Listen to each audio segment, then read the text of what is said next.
Hello class, how are you? कैसे हैं? लाजवाब है, फर्स्ट क्लास है। तो दोस्तों, आज हम स्टार्ट करने जा रहे हैं अपने टैक्सेशन के सफर का पहला चैप्टर, पहला topic, and that is what basics of taxation. Okay, क्योंकि हम जानते हैं सिलेबस के हिसाब से हमें काफी जो मॉडिफाइड चैप्टर्स हैं वो आगे चल के पढ़ने हैं। हम इनकम किस तरह से जनरेट होती है, किस तरह से उसकी टैक्सेबिलिटी होती है, उसके अलग अलग डिडक्शंस, अलग अलग टैक्सेशन के रेट, ये पूरा सफर हमें तय करना है।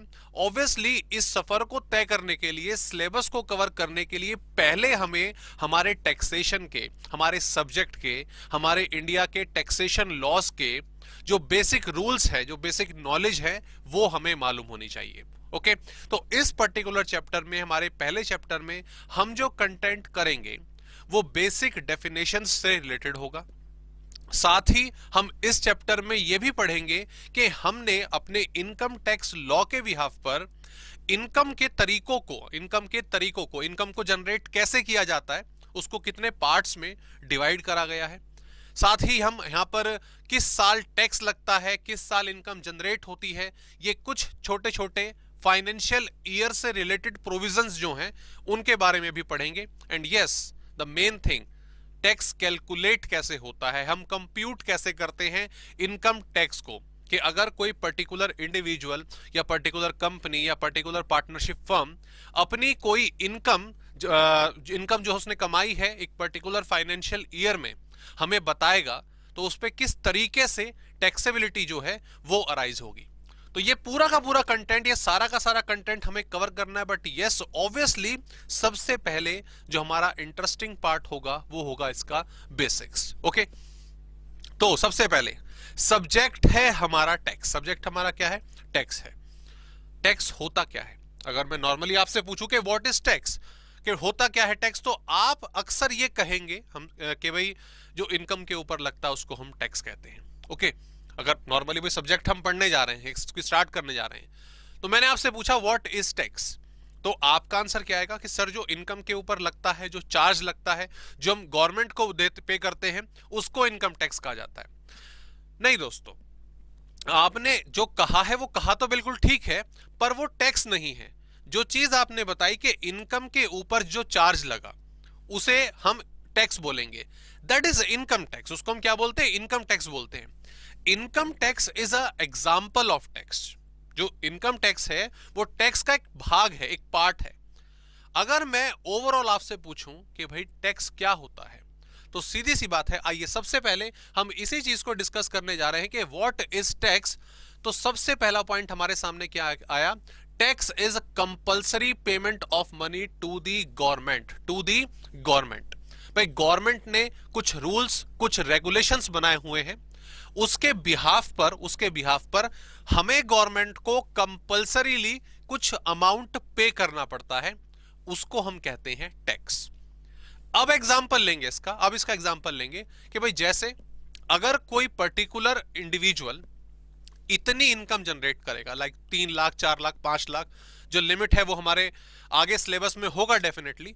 अगर कोई पर्टिकुलर इंडिविजुअल इतनी इनकम जनरेट करेगा तो उसको 5%, 10%, 20% टैक्स देना पड़ेगा। तो ये क्या है? ये एक रूल है, ये जो गवर्नमेंट का बनाया गया एक लॉ है।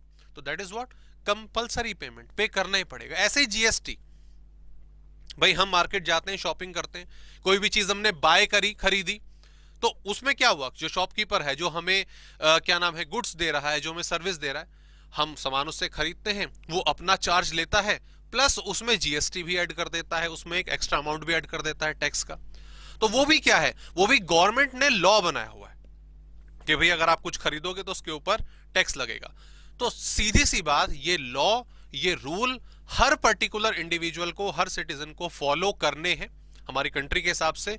एंड यस, ये जो अमाउंट है ये गवर्नमेंट को कंपल्सरी बेसिस पर पे होता है, कंपल्सरी बेसिस पर पे होता है। साथ ही ये फाइनेंशियल चार्ज, एक फाइनेंशियल फीस आप इसको कहेंगे, जो गवर्नमेंट इंपोज करती है, किस पर? इनकम पर भी कर सकती है, like income tax. Okay, commodity, चीजों पर भी कर सकती है, जो गुड्स के ऊपर चीजें हम खरीदते हैं उसके ऊपर टैक्स लगता है। और एक्टिविटी, अलग अलग सर्विसेज पर जो टैक्स लगता है, जैसे हम मूवी देखने जाते हैं या हम कहीं सफर करते हैं तो उसमें ऐड होता है ना जीएसटी, वो सर्विस टैक्स की तरह। तो ये जो इम्पोजिशन है गवर्नमेंट की तरफ से वो अलग अलग चीजों के ऊपर हो सकता है। Got it? और ऑब्वियसली पर्पस क्या है, व्हाई गवर्नमेंट कलेक्ट टैक्सेस? हम जानते हैं गवर्नमेंट टैक्स का क्या करती है, मतलब एक्चुअल में जो भी होता रहो, बट जो एक लॉ है उसके हिसाब से भाई हमने अपनी डेमोक्रेसी में, हमने अपनी कंट्री में अपने वोट्स के आधार पर गवर्नमेंट को सेलेक्ट करा है। ठीक है, गवर्नमेंट कौन है? गवर्नमेंट आप कह लीजिए फॉर एन एग्जांपल एक एनजीओ की तरह है। एनजीओ की तरह मतलब कि उसे एक पर्पस मिला हुआ है किसी टारगेट को पूरा करने का। What is that purpose? भाई ये कंट्री है, इसको चलाना है, इसको डेवलप करना है, इसके सोशल डेवलपमेंट, आपका ह्यूमन डेवलपमेंट, आपका इकोनॉमिक डेवलपमेंट करना है। अब उसके लिए पैसा चाहिए, तो गवर्नमेंट कहां से पैसा लाएगी? अपने आप तो नोट नहीं छापेगी ना, जितने मर्जी चाहिए उतने नोट छाप लो। करेंसी इशू होती है बट उसकी एक लिमिट होती है, राइट? अब गवर्नमेंट वो खर्चे कहां से पूरा करेगी? यस, गवर्नमेंट खर्चे जो है अपना पूरा करने के लिए जो अपना रेवेन्यू है वो जनरेट करती है अलग अलग तरीकों से, और उसमें टैक्स मेन है। तो गवर्नमेंट टैक्स कलेक्ट करेगी और उस मनी को इकोनॉमिक सिचुएशंस के हिसाब से, इकोनॉमिक डेवलपमेंट के हिसाब से, कैटेगरीज के हिसाब से अलग अलग प्लेटफॉर्म्स पर लाइक इंफ्रास्ट्रक्चर, एजुकेशन, हेल्थ, इन सब सेक्टर्स में उनको वो खर्च करती है। Okay, so that's why government collect आपका income tax, government collect tax only. Income tax के बारे में बाद में बात करेंगे। ओके, नाउ उसके बाद जो आगे आप हेडिंग देख रहे हैं दोस्तों, आप देख रहे होंगे डायरेक्ट टैक्स और एक आपका इनडायरेक्ट टैक्स। स्कूलिंग में आपने कहीं ना कहीं इन दोनों के बारे में पढ़ा होगा कि डायरेक्ट टैक्स और इनडायरेक्ट टैक्स क्या होता है। Got it? तो कुल मिलाकर सीधी सी बात यह है कि जो टैक्स है, अगर हम टाइप्स ऑफ टैक्स की बात करें तो टैक्स को दो पार्ट्स में, दो सेक्शन में, दो कैटेगरीज में डिवाइड करा गया है।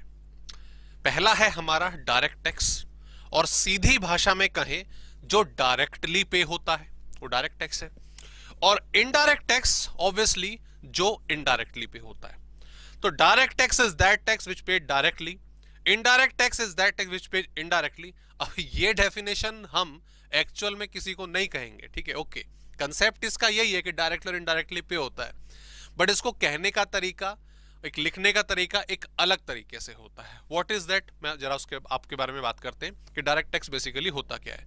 अगर डायरेक्ट टैक्स को हम लिखें, यहां पे आप लिखिएगा साथ में मेरे, जो शॉर्ट में आपको उसको बता रहा हूं। डायरेक्ट टैक्स की अगर हम बात करें, it is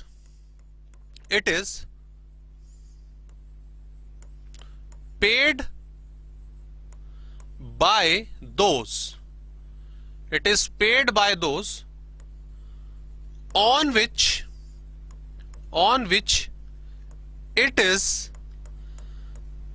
imposed, on which it is imposed, जिसके ऊपर टैक्स को इंपोज करा गया होगा, जिसके ऊपर टैक्स को लगाया गया होगा, वही इसको पे करेगा, जैसे फॉर एग्जाम्पल मैं डायरेक्ट टैक्स का एग्जाम्पल ले रहा हूं आपका, जैसे कि इनकम टैक्स। अब मैंने इनकम जनरेट करी, मान लो मेरी कोई पर्टिकुलर इनकम हुई, ओके, उस पर गवर्नमेंट ने बोला जी आपको मान लीजिए 10% टैक्स देना है। तो मेरा 10% टैक्स फॉर एग्जाम्पल मैं एज्यूम कर रहा हूं वो 10,000 रुपए आया। मैं वो 10,000 रुपए, भाई मेरे पास रिपोर्ट आ गई, फॉर्म आ गया, 10,000 रुपए करने, और मैंने आपको दे दिया फॉर्म कि यार ये मेरा टैक्स है, यार तू पे कर दियो। भाई नहीं है तो मेरा पे कर दियो, है ना, प्लीज, जानते हो ना, कर देना। आप करोगे क्या? आप करोगे? डेफिनेटली आप मना कर दोगे, ठीक है, कि सर ठीक है अपना पढ़ा रहे हो, ठीक है वहीं तक, ओके, हम क्यों पढ़े भाई, आपने कमाया आप पे करो। तो सीधी सी बात ये हुई कि गवर्नमेंट ने वो टैक्स मेरे ऊपर इंपोज करा और गवर्नमेंट को मैं ही पे करूंगा, ठीक है, मैं ही, जिसके ऊपर इंपोज हुआ है वही डायरेक्टली गवर्नमेंट को पे कर देगा। ओके, इस चीज को हम कहते हैं डायरेक्ट टैक्स, ठीक है, और इनकम टैक्स उसका एक एग्जाम्पल होता है। ऐसे ही वेल्थ टैक्स भी पहले लगता था, हालांकि अब ये अबॉलिश हो गया है, अब इसकी एग्जिस्टेंस नहीं है, खत्म कर दिया गया इसको। एंड ये similarly security transaction tax, STT, ये शेयर्स की खरीद बेच पर लगता है। तो जब शेयर्स को खरीदते हैं, तो शेयर खरीदे आपने, तो टैक्स कौन पे करोगे? भाई सीधी सी बात है, जिसने खरीदा वही पे करेगा, तो गवर्नमेंट को डायरेक्टली पे हो जाता है। ओके, तो that's the provision for direct taxation, जिसके ऊपर इंपोज हुआ वही उसको पे करेगा, ठीक है, बीच में कोई और नहीं है। लेकिन जब हम बात करते हैं इनडायरेक्ट टैक्स की, तो पेड इनडायरेक्टली कैसे कैसे इसको अगर हम डेफिनेशन के हिसाब से बोले, so it is like imposed on a person but partly और होली, वैसे पार्टली होता ही नहीं है तो मैं सीधा लिख रहा हूं, होली लिख रहा हूं, होली के हिसाब से डेफिनेशन लिख रहा हूं, बट पेड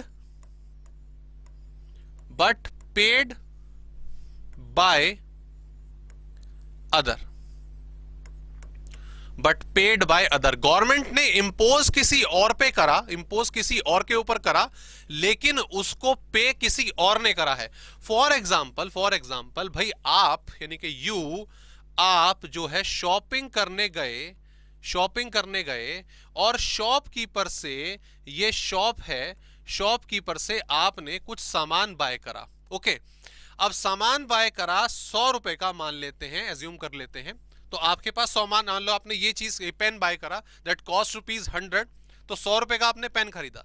लेकिन शॉपकीपर ने क्या करा कि ये 10 रुपए जो है, ये 10 रुपीज जो है, इसमें ऐड कर दिए जीएसटी के नाम के, और आपसे 110 रुपए ले लिए, आपसे 110 रुपीज ले लिए। So what you get actually, आपको मिला क्या? आपको मिला ये पेन। ओके, पकड़ो जल्दी फटाफट से, आपको मिला ये पेन। ये पेन कितने का? 100 रुपए का है। 100 रुपए की चीज आपके पास आई, 100 रुपए चले गए, हिसाब समझ में आता है। ओके, बट ये 10 रुपए एक्स्ट्रा, ये 10 रुपीज एक्स्ट्रा पे हुए हैं। क्यों? ये गवर्नमेंट ने इंपोज करे हैं। ये था ना इधर, it is a financial charge impose by the government. Commodity पर ये लगा सकती है गवर्नमेंट। तो आपके पास से 10 रुपए गए, किसके पास गए? गवर्नमेंट के पास गए। ये 10 रुपए जो है, ये शॉपकीपर अपने पास नहीं रखेगा, ये तो गवर्नमेंट को दे देगा। ये 100 रुपए इसके पास रहेंगे, ये 10 रुपए जो है ये गवर्नमेंट के पास चले गए आगे। तो यहां पर अगर आप देखें, ये आपकी पॉकेट से गए, ये आप हो, मान लो शॉपकीपर मैं हूं। ओके, तो वो 10 रुपए टैक्स के आपसे मेरे पास आए और मैंने गवर्नमेंट को पे करा। That is what? Indirect tax. Government ने इंपोज किसके ऊपर करा था? एक तरह से देखा जाए तो मेरे को बोला था कि तुझे कलेक्ट करना है। कहां से? वही जिससे जो सामान खरीदेगा उससे। क्लियर? तो इंपोज मुझ पर हुआ, कलेक्ट मैंने आपसे करा, गवर्नमेंट तक पहुंचा दिया। That is what? Indirect taxation. Okay, got it? So ये दोस्तों कॉन्सेप्ट है हमारा टैक्सेशन का, जिसको हम डिवाइड करते हैं। जो टाइप्स की अगर हम बात करें तो 2 पार्ट है आपका, एक है आपका डायरेक्ट, इनडायरेक्ट, और ये एग्जांपल हमने इसके देखे। जैसे इनडायरेक्ट टैक्स में भाई जीएसटी, इससे तो आप वाकिफ ही होंगे सारे के सारे। Okay, GST normally daily basis पर कुछ ना कुछ खरीद रहे हो। ओके, एक्साइज ड्यूटी ये आज भी पेट्रोल पर और लिकर के ऊपर लगती है, क्योंकि पेट्रोल लिकर अभी जीएसटी के दायरे में नहीं है। ठीक है, पेट्रोल शायद आने वाले समय में आ जाए, लिकर को तो बाहर ही रखा गया है। कस्टम ड्यूटी, बाहर से कुछ सामान वगैरह खरीदते हैं या बेचते हैं, उस पर कस्टम ड्यूटी लगती है। तो ये टैक्सेशन का दायरा है।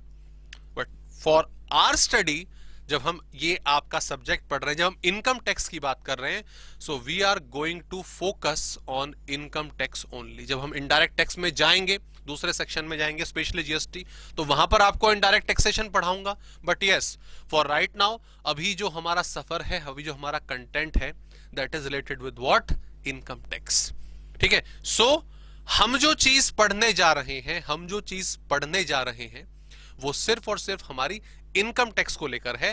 That is a direct tax and it is a part of, it is an example of tax only, कि टैक्स के अंदर ये चीज आती है। क्लियर? तो होप आपको ये जो मीनिंग है ये क्लियर हुई होगी दोनों की। इसके साथ ही इन दोनों का जो डिफरेंस है वो हमने यहां पर लिखा हुआ है आपका। जैसे डायरेक्ट टैक्स की बात करें तो ये डायरेक्टली जो इनकम है या वेल्थ है उसके ऊपर लगाते हैं। वेल्थ तो मतलब अब खत्म हो गया है वेल्थ टैक्स। ठीक है, जबकि उधर अगर हम बात करें तो ये गुड्स एंड सर्विसेज के कंजम्पशन को लेकर लगता है, उनकी प्राइसिंग के ऊपर इनडायरेक्ट टैक्स लगता है। और सीधी सी बात है, ये डायरेक्टली पेड होता है, जिसके ऊपर इंपोज्ड होगा वही उसको पे करेगा। ये प्रोसेस हमने भी समझा। और यहां पर इनडायरेक्ट वे में इसको पे करा जाता है।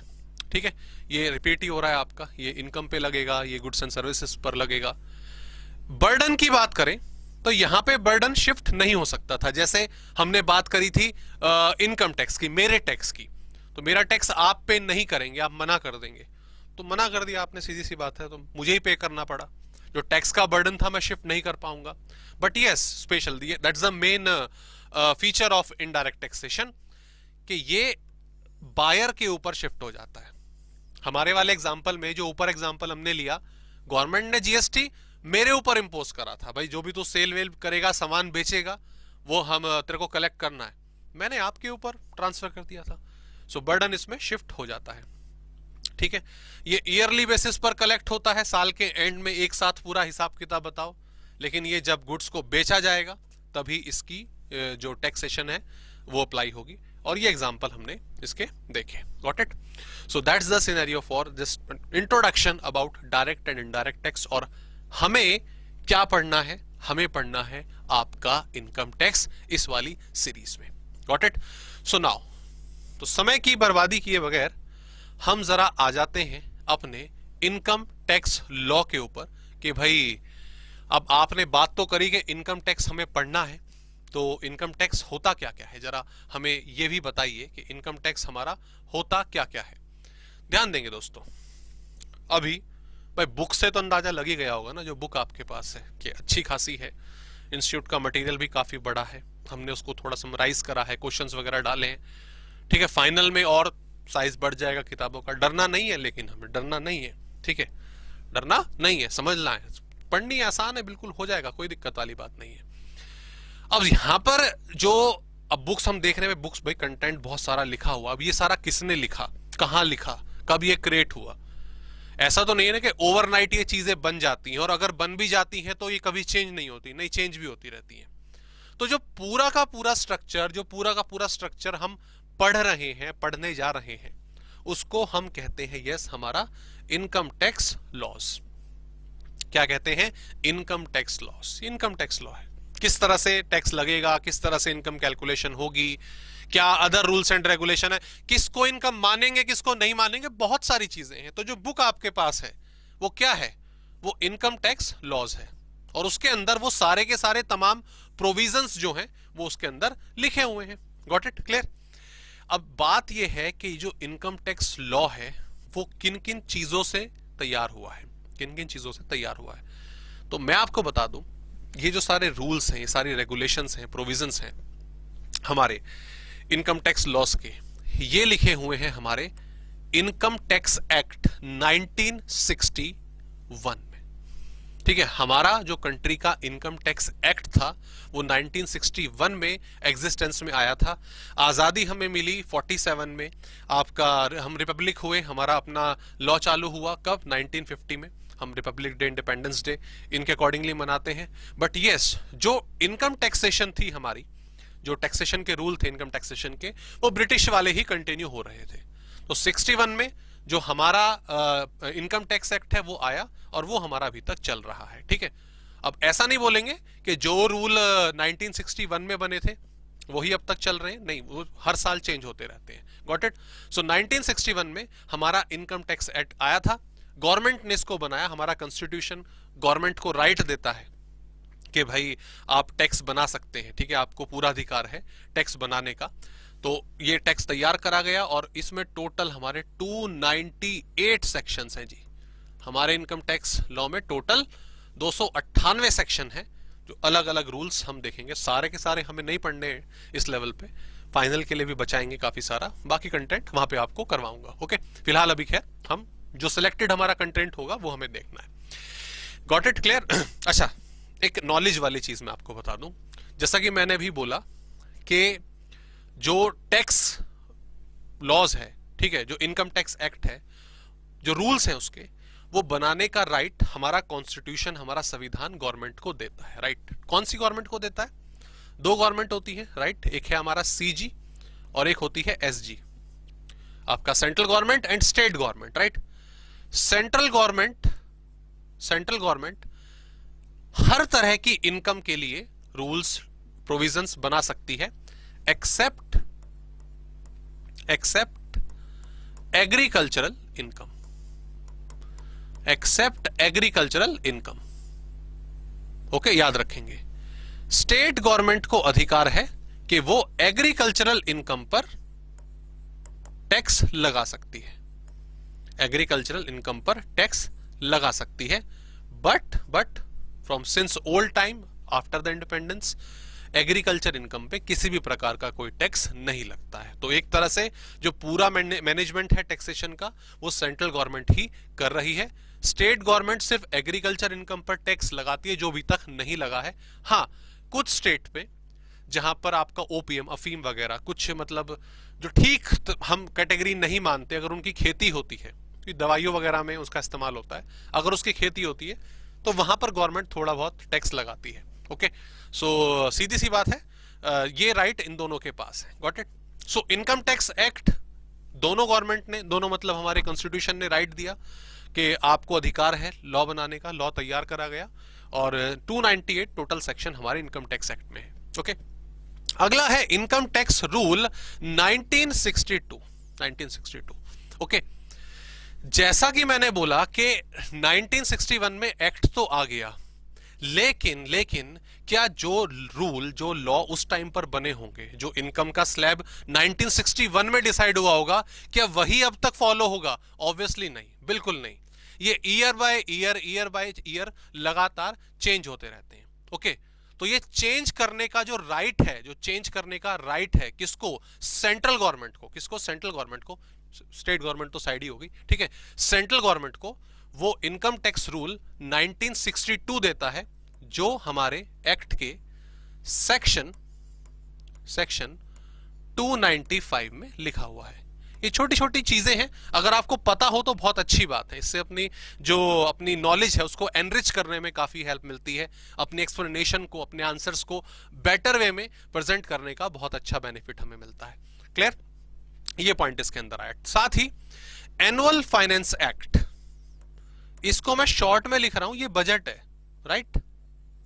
ये बजट है। क्लियर?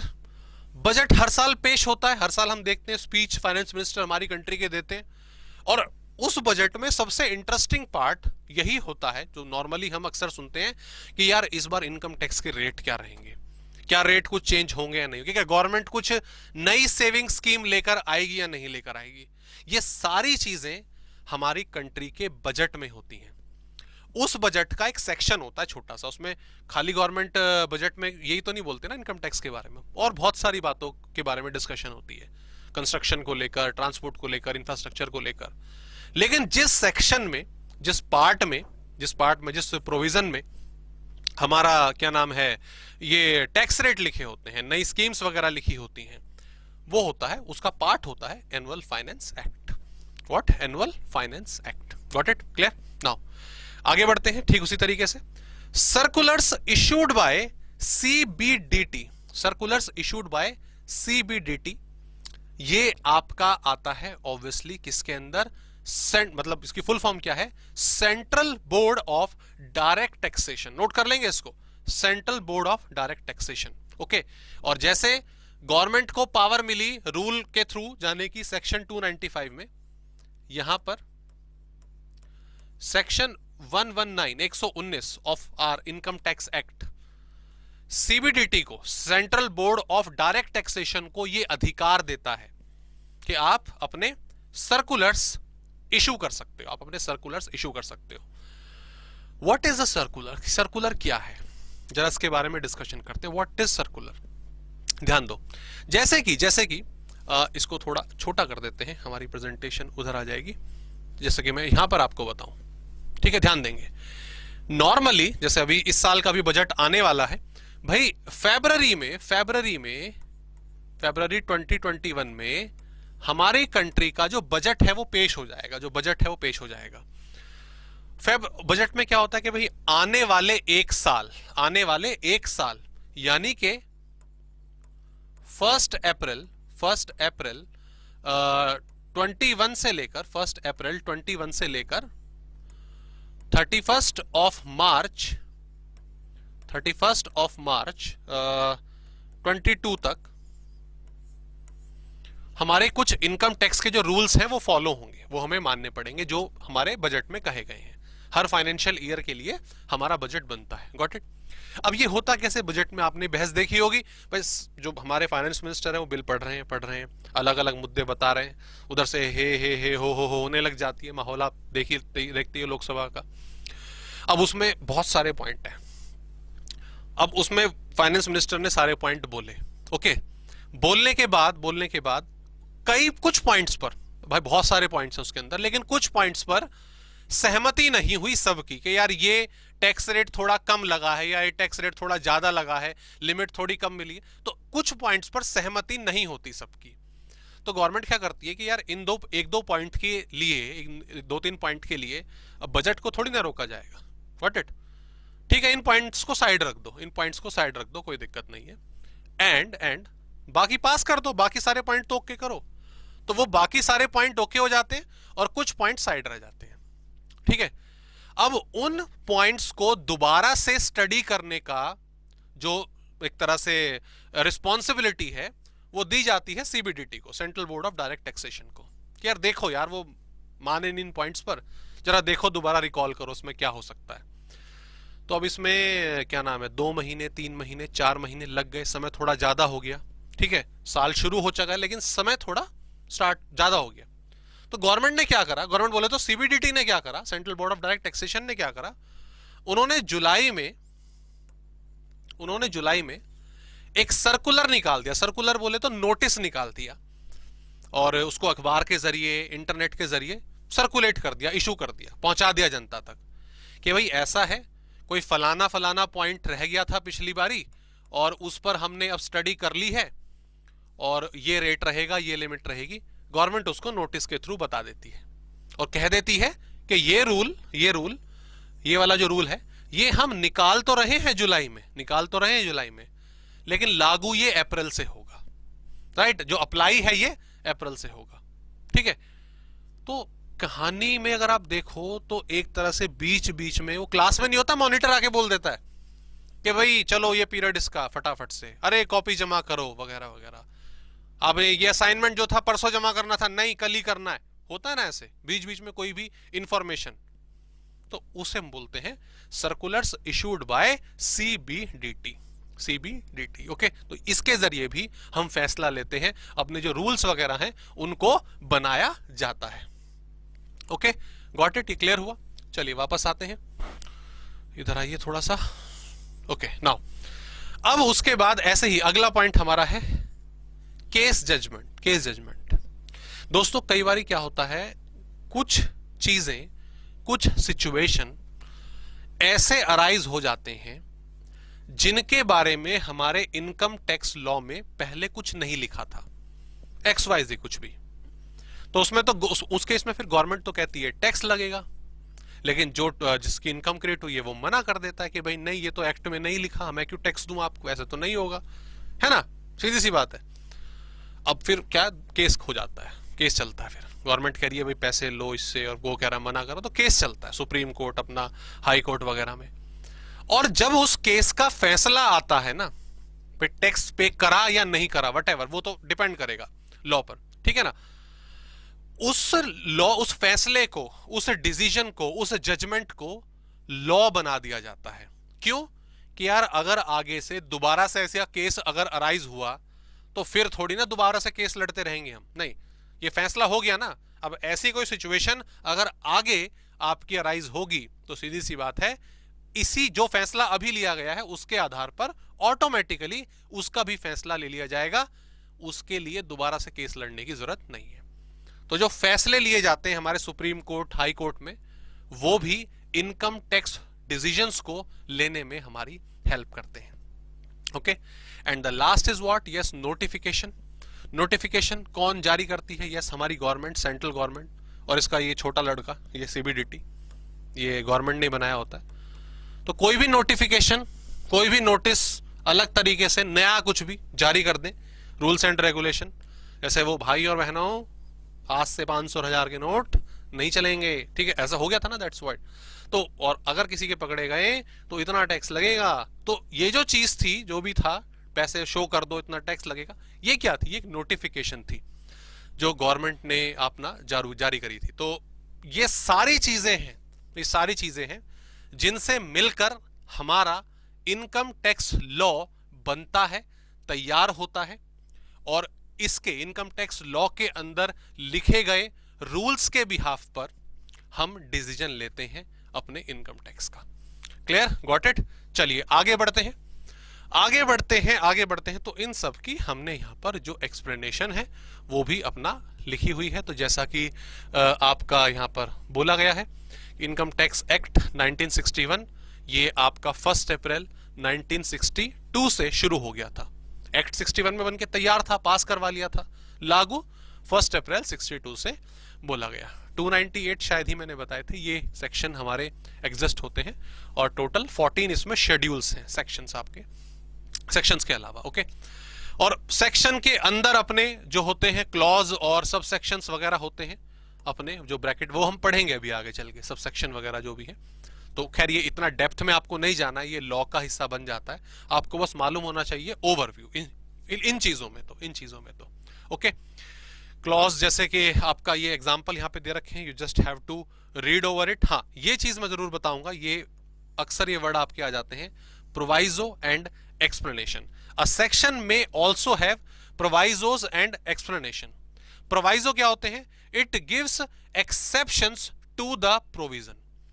जो रूल बना हुआ है ना, जो रूल बना हुआ है, जो सेक्शन लिखा हुआ है, उसकी एक्सेप्शंस, उसकी एक्सेप्शंस कि ये प्रोविजन यहां लागू नहीं होगा, ये सेक्शन यहां लागू नहीं होगा, उसको हम प्रोवाइजो कहते हैं। और यस, एक्सप्लेनेशन तो हम जानते हैं, कितना लिख चुके हैं ऑलरेडी, इतने पेपर भरे हमने। जो क्लैरिफिकेशन होती है कोई भी रिलेटेड, उसको हम एक्सप्लेनेशन कहते हैं। Got it, clear. चलिए आगे बढ़ते हैं।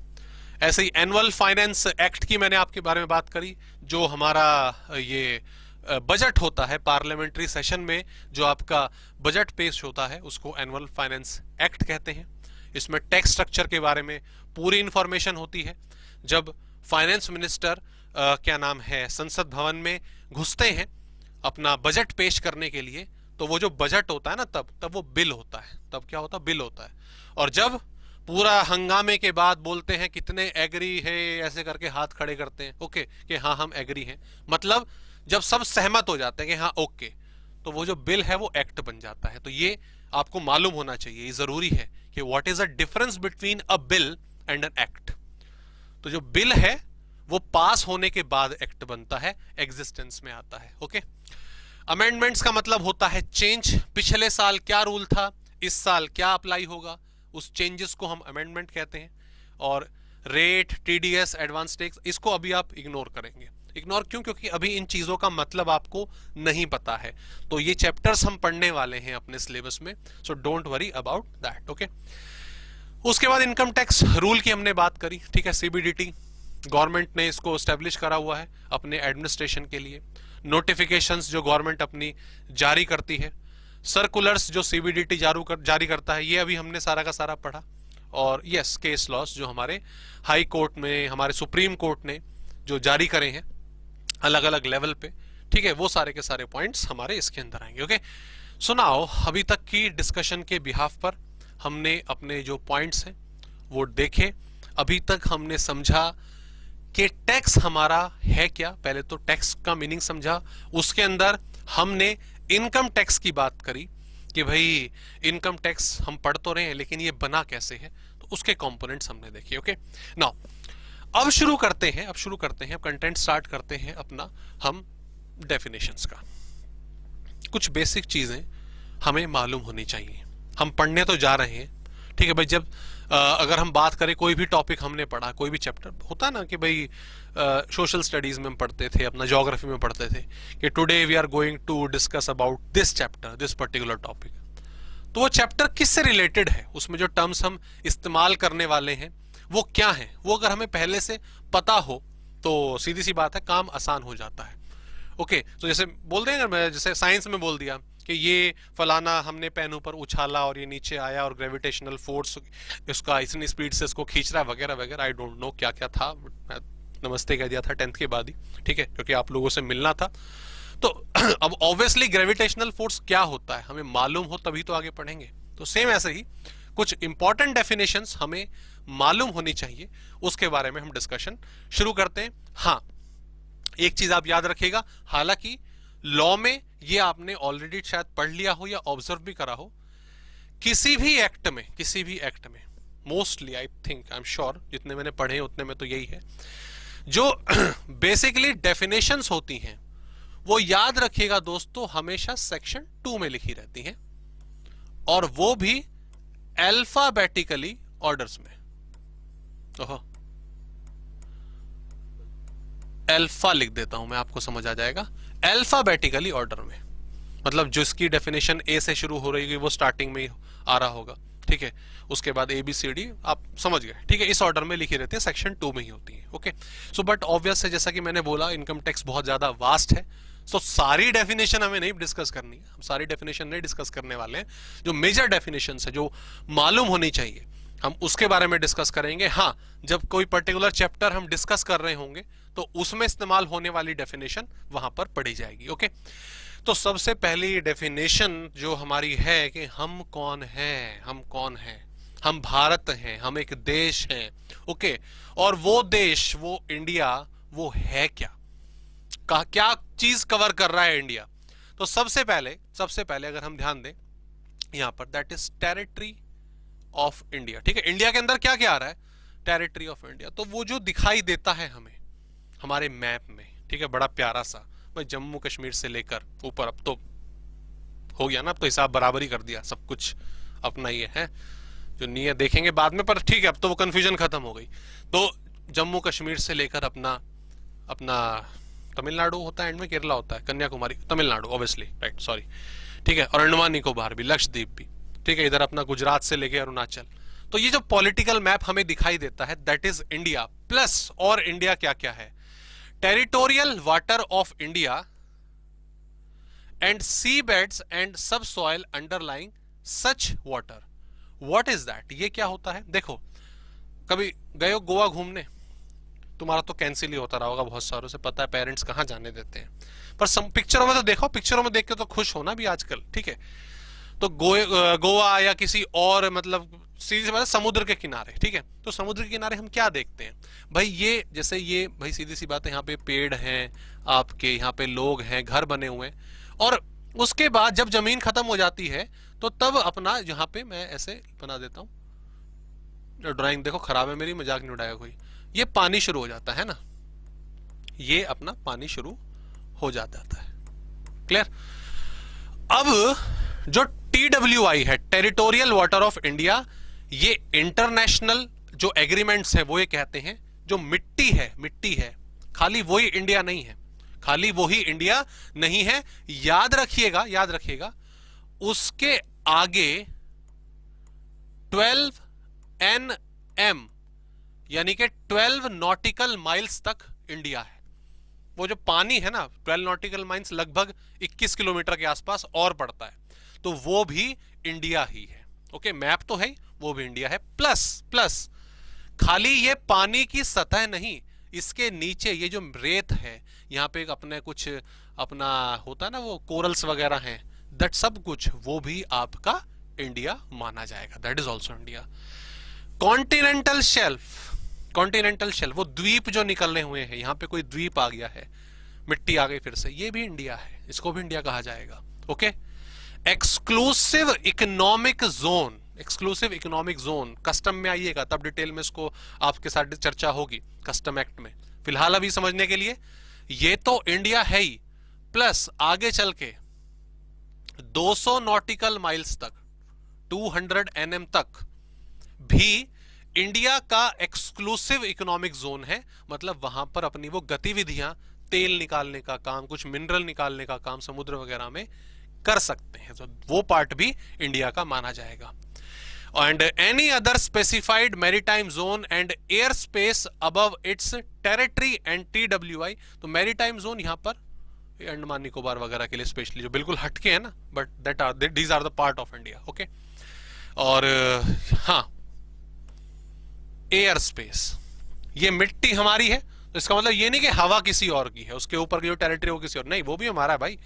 तो वो ये नहीं कि मतलब कि भाई ठीक है जमीन तुम्हारी है तो ऊपर से पाकिस्तान वाले अपने जहाज ले जा रहे हैं, ठीक है कुछ करने, ऐसे कैसे छोड़ देंगे? तो भैया यहाँ आने की जरूरत नहीं है, यहाँ तो पता नहीं कौन कौन से खरीदने में लगे हुए प्रधानमंत्री हमारे, खतरनाक खतरनाक से, तो यहाँ आने की जरूरत नहीं है, उधर ही रहो। ये हवा भी क्या है, हमारी है, कुछ हुआ तो दिक्कत, तो फिर बस तुम भूलो उस बात को। क्लियर जी? तो ये हमने यहाँ पर इंडिया की बात करी, तो ये एक डेफिनेशन जो इंडिया की हमें मालूम होनी चाहिए कि क्या क्या चीजें कवर होती हैं। Got it? आगे बढ़ते हैं। अरे बाप रे, ये हुई ना बात। अब आई है डेफिनेशन, तो अब आई है असली definition, and that is what assessee. That is what assessee. ये वर्ड सबसे ज्यादा हमारा इस्तेमाल होने वाला है हमारे इस पूरे सिलेबस में, and that is what assessee. अच्छा, ऊपर अभी डेफिनेशन देखी थी आपने? देखी थी ना? क्या था सेक्शन? अभी मैं वैसे शॉर्ट में बताऊंगा आपको।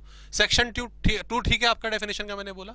और सेक्शन 2 के साथ जो अंदर है 25A, इसको सबसेक्शन कहते हैं। ठीक है, सेक्शन के अंदर जो बाकी पॉइंट लिखे हुए हैं, पॉइंट के अंदर पॉइंट, तो पॉइंट ये सेक्शन है, उसके अंदर का जो पॉइंट है सबसेक्शन है। Got it?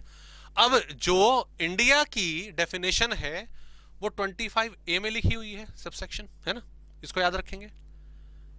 जरा एसएससी की बताना सर, वो 7 में लिखी हुई है, वो 7 में लिखी हुई है। सो ए 7 पे है, ए 7 पे, और भी ए से डेफिनेशन होंगी, but SSC A is in 7। Okay, but India I 25। मैंने बोला ना अल्फाबेटिकली, तो ये अल्फाबेटिकल ऑर्डर्स में हमारी डेफिनेशंस शुरू होती हैं। तो इंडिया की आपने पढ़ ली, हाँ एसएससी की आपको डेफिनेटली याद रखनी है, एक इंपॉर्टेंट डेफिनेशन एसएससी की। अब सवाल ये है कि एसएससी होता क्या है? तो हमारा सेक्शन 2 सबसेक्शन 7 क्या कहता है कि हु इज एसएससी। डेफिनेशन पर जाने से पहले मैं शॉर्ट में बता दूं आपको, जिसके लिए कैलकुलेशन होगी, जिसके लिए कैलकुलेशन होगी, किसकी कैलकुलेशन? इनकम की कैलकुलेशन। क्या निकालेंगे? उस पर टैक्स निकालेंगे, उसको बताएंगे कब तुझे जमा करना है, कितनी सेविंग करनी है, ब्ला ब्ला ब्ला, बहुत सारी चीजें, पूरी कंसल्टेंसी, वो एसएससी होता है, वो एसएससी होता है।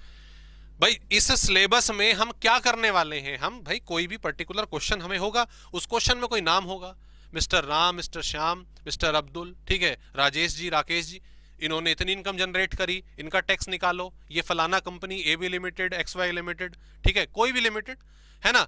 तो सीधी सी बात यहां पे क्या निकल कर आई कि जिसके लिए टैक्स कैलकुलेशन होती है, जिसका हिसाब किताब लिया जाता है, जो टैक्स पे करता है, वो एसएससी होता है। तो शॉर्ट में तो ये है हमारी डेफिनेशन, ठीक है, शॉर्ट में तो हमारी डेफिनेशन ये है। ओके, बट ऑब्वियसली लॉ पढ़ रहे हो भैया, ऐसी थोड़ी ना, ठीक है, पूरा एक्सप्लेनेशन, प्रॉपर कंसिडरेशन हमें माननी पड़ेगी। तो हमारा सेक्शन क्या कहता है, एसएससी कौन है? तो पहले तो उसने बिल्कुल साफ शब्दों में बता दिया कि हर प्रकार का एनी टैक्स और any other sum of money is payable under this act, उसे एसएससी बोला जाएगा। जिस व्यक्ति को टैक्स पे करना है और कुछ और भी पे करना पड़ सकता है, पेनल्टी वगैरह, लेट पेमेंट करी है, इंटरेस्ट लगा है एक्स्ट्रा, कुछ भी, वो एसएससी होगा। क्लियर? इट इंक्लूड्स, थोड़ा सा अब इसको इलेबोरेट करते हैं। पहला क्या है? टैक्स पेबल, तो ये तो यही वाली बात हो गई, ठीक है, जो टैक्स पे कर रहा है उसको हम एसएससी बोलेंगे। साथ ही प्रोसीडिंग स्टार्टेड, जिसके खिलाफ कोई प्रोसीडिंग स्टार्ट हो चुकी है टैक्स वगैरह कैलकुलेट करने की, वो भी एसएससी माना जाएगा। जैसे फॉर एग्जांपल ये वाला एग्जांपल दिया था ना मैंने भी, कि वो एसएससी जो है, क्या नाम है, कह रहा है कि इनकम जनरेट हो गई, वो लॉ में नहीं लिखी थी, अब केस चल रहा है, तो सीधी सी बात है प्रोसीडिंग स्टार्ट हो गई है, काम धाम उसका शुरू हो गया, टैक्स कैलकुलेट करने का, कितना बनेगा वगैरह वगैरह, तो उसको भी एसएससी माना जाएगा। ठीक है, उसके बाद हाँ यस, ये वाला पॉइंट, डीम्ड एसएससी, ये अच्छा पॉइंट, डीम्ड एसएससी।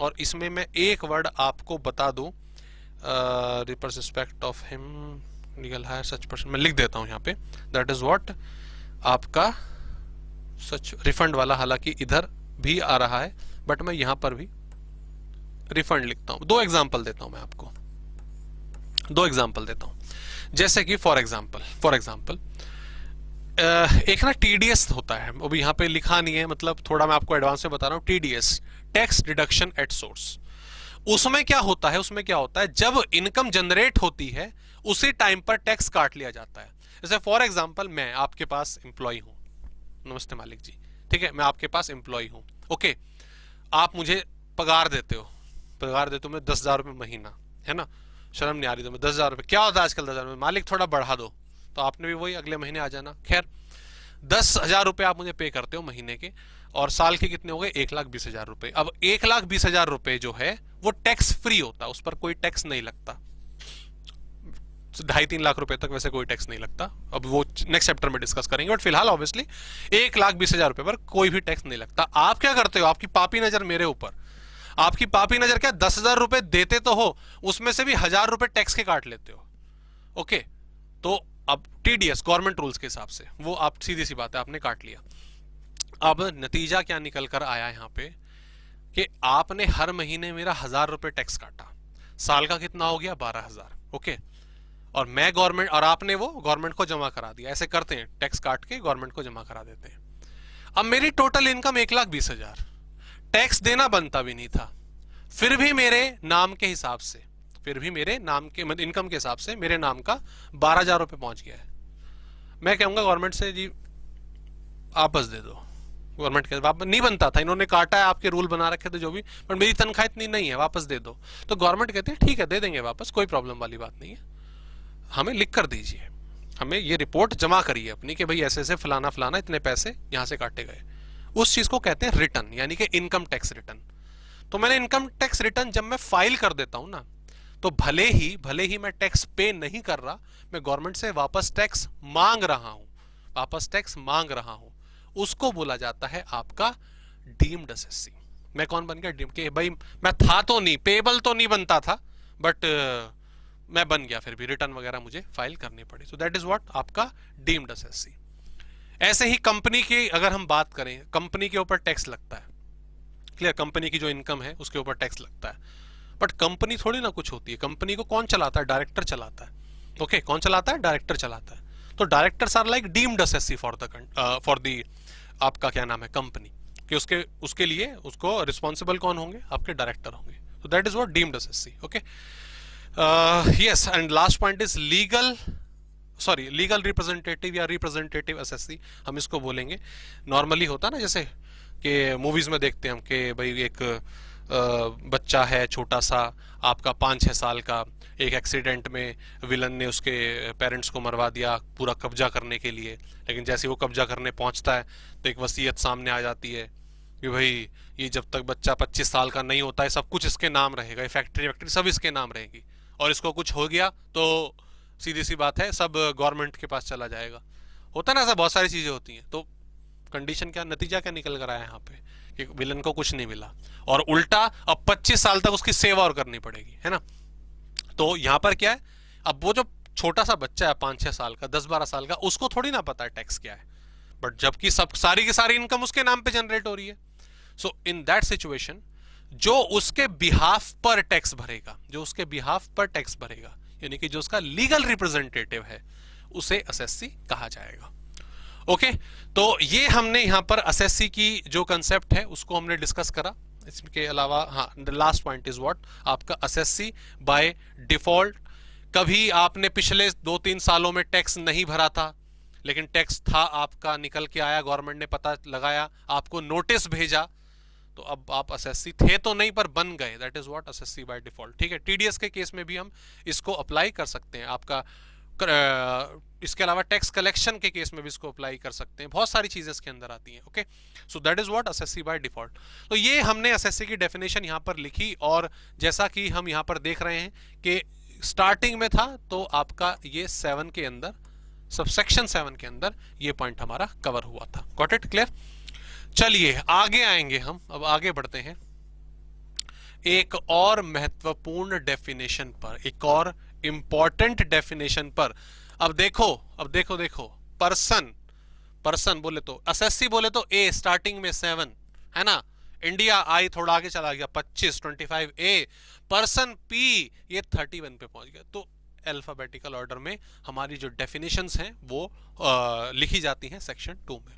खैर पर्सन की बात करते हैं। टैक्स किसके ऊपर लगेगा? बात यह है कि जो टैक्स है वो किसके ऊपर लगेगा, किसके ऊपर एग्जिस्टेंस आएगी, कौन कौन टैक्स पे करेगा। तो गवर्नमेंट ने बोला अपने कॉन्स्टिट्यूशन में कि पर्सन को टैक्स देना पड़ेगा। अब ये पर्सन कौन है? मैं, आप, हमारे जैसे आम लोग कौन है? कौन है वो? बोलो बोलो, कौन है? ठीक है, कौन था रसोई में? कौन था? नहीं, रसोई वटेवर जो भी था, कौन है जो आपका टैक्स पे करेगा? तो ध्यान रखिएगा, गवर्नमेंट ने बोला कि पर्सन जी जो हैं हमारे 31 वाले, पर्सन जी 31 वाले, ठीक है, टैक्स पे करेंगे। कौन है ये पर्सन? इसमें भांति भांति के लोग हैं, तरह तरह के इसमें लोग हैं जो कवर करे गए हैं। एक तो है साधारण सा प्राणी, इंडिविजुअल, एक दो पैरों वाली प्रजाति, इंडिविजुअल, पर्सन, मतलब पर्सन इंडिविजुअल, हम जैसे आम लोग, ठीक है, वो आपके पर्सन के अंदर इंक्लूड होंगे। कहने का मतलब जो टैक्स है वो पर्सन के ऊपर लगाया जाएगा। जब हम बोल रहे हैं तो उसके अंदर जो सबसे पहली कैटेगरी आती है वो क्या है? इंडिविजुअल, जो भी ह्यूमन बीइंग होते हैं, ठीक है, जो भी ह्यूमन बीइंग होते हैं, ठीक है। ऐसे ही जो स्पेशल केसेस है, इसको कोई बात नहीं, अभी आप इसको छोड़ के चल सकते हैं क्योंकि ये बहुत डेप्थ हो जाएगा, अभी धीरे धीरे कवर हो जाएगा आपका। बट द इन शॉर्ट अगर हम बात करें इंडिविजुअल ह्यूमन बीइंग्स। अच्छा, और कौन कौन है, और कौन टैक्स देगा जी? ऐसा है जो HUF है हमारा, Hindu undivided family. Business studies 11th class पढ़ा था हमने, यस, हिंदू अनडिवाइडेड फैमिली। एक फैमिली अपने एक रिस्पेक्टिव बिजनेस में इन्वॉल्व है, वही काम करती है। सबसे घर का बड़ा आदमी मैनेजर होता है, जिसको हम कर्ता कहते हैं, जो कुछ नहीं करता है। क्लियर? तो HUF को अलग कैटेगरी यहां पे दी गई है। हालांकि अब HUF बहुत कम रह गई है इंडिया में, जो रजिस्टर्ड मेरे ख्याल से 100 भी नहीं होंगे इंडिया में, जहां तक मुझे थोड़ा अंदाजा है, बाकी हो सकता है मैं गलत हूं। But yes, Hindu undivided family के थ्रू अब बिजनेस बहुत कम होते हैं। क्यों कम होते हैं? क्योंकि अब यस, अगला पॉइंट, यानी कि हमारे पार्टनरशिप फर्म्स अब ज्यादा एग्जिस्ट होने लगे हैं। लोग पार्टनरशिप के थ्रू ज्यादा काम करते हैं, तो इसीलिए जो पार्टनरशिप फर्म है उनको भी पर्सन की कैटेगरी में रखा हुआ है। मैंने और आपने मिलकर कोई बिजनेस प्लान डिसाइड करा कि चलो भाई ये फलाना काम करते हैं, प्रोडक्शन करेंगे, चीज करेंगे, सर्विसेज देंगे, जो भी हम दोनों ने आपस में मिलकर पैसा लगाया, इन्वेस्ट करा। So we formed a partnership. Okay, कि भाई वी एंड आपका नाम क्या? हाँ जी, विनीत एंड ये, विनीत एंड आप एसोसिएट्स, ये पार्टनरशिप फर्म है। तो जो इनकम कैलकुलेट होगी मेरी सेपरेटली कैलकुलेट नहीं होगी, आपकी सेपरेटली कैलकुलेट नहीं होगी, हम दोनों की combined in the name of partnership firm create होगी। ओके, उसको उसके ऊपर टैक्स लगाया जाएगा। हमारी इनकम दोनों की अलग अलग नहीं ट्रीट होगी। तो कैसे कैलकुलेट होती है वो हमारा सिलेबस में है आगे। Okay, but the thing is कि टैक्स अप्लाई होगा पार्टनरशिप फर्म के ऊपर। Got it? आगे बढ़ते हैं। ऐसे ही हमारा आता है यस कंपनी। कंपनी को भी पर्सन की कैटेगरी में रखा गया है कि जो टैक्स लगेगा वो रिलायंस इंडस्ट्री के ऊपर लगेगा, मुकेश अंबानी के ऊपर नहीं लगेगा। टैक्स जो लगेगा वो टाटा स्टील एक कंपनी के ऊपर लगेगा, उसके डायरेक्टर्स के ऊपर नहीं लगेगा। हाँ, वो बात अलग है, रिस्पॉन्सिबल वही है इनडायरेक्टली, जैसे डीम्ड एसएससी की बात अभी करी थी हमने। बट द थिंग इज जो लॉज एप्लीकेबल होंगे वो कंपनी के ऊपर होंगे। ओके, और ऐसे ही आएगा लोकल अथॉरिटी। ये जानते हैं क्या? आपकी अपने एरिया की कोई ना कोई म्युनिसिपल अथॉरिटी जरूर होगी, जो नगर निगम है वो जरूर होगा। जैसे दिल्ली में अगर मैं बात करूं तो जैसे यहां पर एनडीएमसी है, NDMC, new Delhi municipal corporation. ऐसे ही दूसरा जो पार्ट है दिल्ली का, that is MCD, municipal corporation of Delhi. ऐसे ही क्या नाम है ये मुंबई का, मुझे मालूम है, that is BMC, Bombay, BMC, Bombay municipal corporation. ठीक है, वाटर सप्लाई के लिए अलग अलग लोकल अथॉरिटीज जो गवर्नमेंट फॉर्म्ड करती है, ये भी पर्सन के अंदर आती हैं। इनको भी नहीं छोड़ा जाएगा, इनकी जो इनकम होंगी उसको भी टैक्स पे करना होगा, डेफिनेटली पे करना होगा, राइट। एंड देन फाइनली अगर हम देखें कितने पॉइंट हो गए, हाँ 5 हो गए भाई, दो और हैं, राइट। दो और हैं, कौन कौन है? एक है BOI, बोई, बोई, बोई बोले तो BOI, body of individuals, body of individuals. Individuals कहां थे? ये थे। तो एक अकेला इज इंडिविजुअल, लेकिन जब दो इंडिविजुअल कंबाइंड होकर अपनी इनकम रिप्रेजेंट करते हैं, अपनी इनकम रिप्रेजेंट करते हैं लाइक अ जॉइंट वेंचर, वो बॉडी ऑफ इंडिविजुअल कहा जाता है। तब उनकी कंबाइंड इनकम पे टैक्स लगता है। एंड यस, ठीक उसी तरीके से अगर मान लो, ये तो BOI, इंडिविजुअल, ओनली इंडिविजुअल, लेकिन मान लो कोई इंडिविजुअल अपना काम किसी HUF के साथ मिलकर करता है, या कोई पार्टनरशिप फर्म किसी कंपनी के साथ मिलकर काम करता है, या कोई HUF लोकल अथॉरिटी के साथ मिलकर करती है ना, तो उसे बोला जाता है AOP, यानी कि एसोसिएशन ऑफ पर्सन। क्या बोला जाता है? Association of person. मतलब ये 5 लोग हैं ना, 5 में से आपस में कोई 2 या 2 से ज्यादा मिल गए तो उसको क्या बोलेंगे? AOP। लेकिन खाली इंडिविजुअल ही आपस में मिले तो उसको बोला जाता है BOI, body of individual. Okay, so these are the contents जो हमारे पर्सन की डेफिनेशन में कवर होते हैं। याद रखेंगे, पर्सन सेक्शन 2 सबसेक्शन 31 P है, थोड़ा बाद में आएगा ना। ये साफ साफ कहता है, गवर्नमेंट कहती है इस सेक्शन के जरिए, इस सेक्शन के जरिए गवर्नमेंट कहती है कि टैक्स लगेगा पर्सन के ऊपर। पर्सन कौन? खाली वही प्राणी जो 2 पैरों पर चलता है? नहीं, हम सबको कवर करेंगे इसके अंदर। इसमें हमने इंडिविजुअल भी कवर करे, अपने पार्टनरशिप फर्म भी कवर करे, हमने कंपनी, लोकल अथॉरिटी और जो कंबाइंड अगर अपना कोई बिजनेस कर रहा है उसको भी कवर करेंगे। ओके, तो जैसे कि हम आगे बढ़ते हैं, मतलब हमने ओवरव्यू लिया हिंदू अनडिवाइडेड फैमिली, ठीक है, ये इसके बारे में नोट हमारा इसमें, जैसे ये बोला हुआ ना कॉपरेंसर्स, मतलब वही करता जो पता नहीं कुछ करता है नहीं करता। ये अलग अलग स्कूल्स हैं जो हिंदू लॉज हैं, आपका दयाबाग और Mitakshara, but just read it, not as per the syllabus required. Got it? Company के बारे में, कंपनी की डेफिनेशन ये देखो, कंपनी सेक्शन 2 सबसेक्शन C आ गया ना, स्टार्टिंग में आ जाएगा, ठीक है, 17 पर। ओके, कंपनी आपका 17 पर। ऐसे ही फर्म F आ गया सेक्शन 23, ये आपका कवर होगा। Yes exactly. और बाकी 3 पॉइंट, पहले लोकल अथॉरिटी, ठीक है, और आपका एसोसिएशन ऑफ पर्सन और body of individual. And yes, माफ कीजिएगा, एक और कौन है? AJP,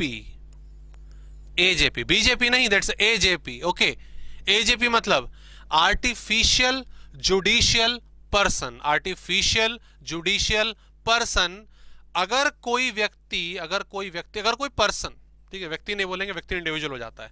अगर कोई पर्सन इनमें कवर नहीं हो रहा, इन सब में कवर नहीं हो रहा, वो इसमें कवर होगा। एंड आर्टिफिशियल जुडिशियल पर्सन से क्या मतलब है आपका? आर्टिफिशियल जुडिशियल पर्सन से क्या मतलब है आपका? जो एक ठप्पे के दम से स्थापित है और काम करता है। फॉर एग्जाम्पल, स्कूल्स, कॉलेजेस, मंदिर, मस्जिद, मतलब जो भी आपके चैरिटेबल ट्रस्ट हैं, सारे के सारे इंस्टीट्यूशन, आपका अपना इंस्टीट्यूशन।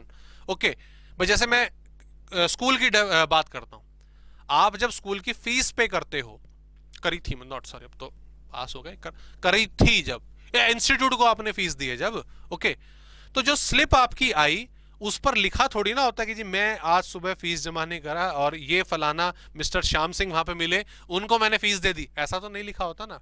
उस पर इंस्टीट्यूट का नाम लिखा होता है, ICAI, ICMI, ICSI, जो भी इंस्टीट्यूट है हमारा, क्लियर, बार काउंसिल, अगर लॉ कर रहे हो तो ओके, कुछ भी हो सकता है। तो इंस्टीट्यूट का नाम लिखा होता है कि फीस इंस्टीट्यूट को दी गई है। तो वो इंस्टीट्यूट काम कैसे करता है? अपनी सील से, अपने ठप्पे से काम करता है, ठीक है। ऐसे ही मंदिर में जो एक चढ़ावा जाता है, उनकी भी इनकम कैलकुलेट होती है ट्रस्ट के थ्रू। बैंक्स होते हैं हमारे, ठीक है, बैंक्स की जो इनकम है वो कैलकुलेट होती है। तो ये सब कौन है? These are AJP, artificial judicial persons.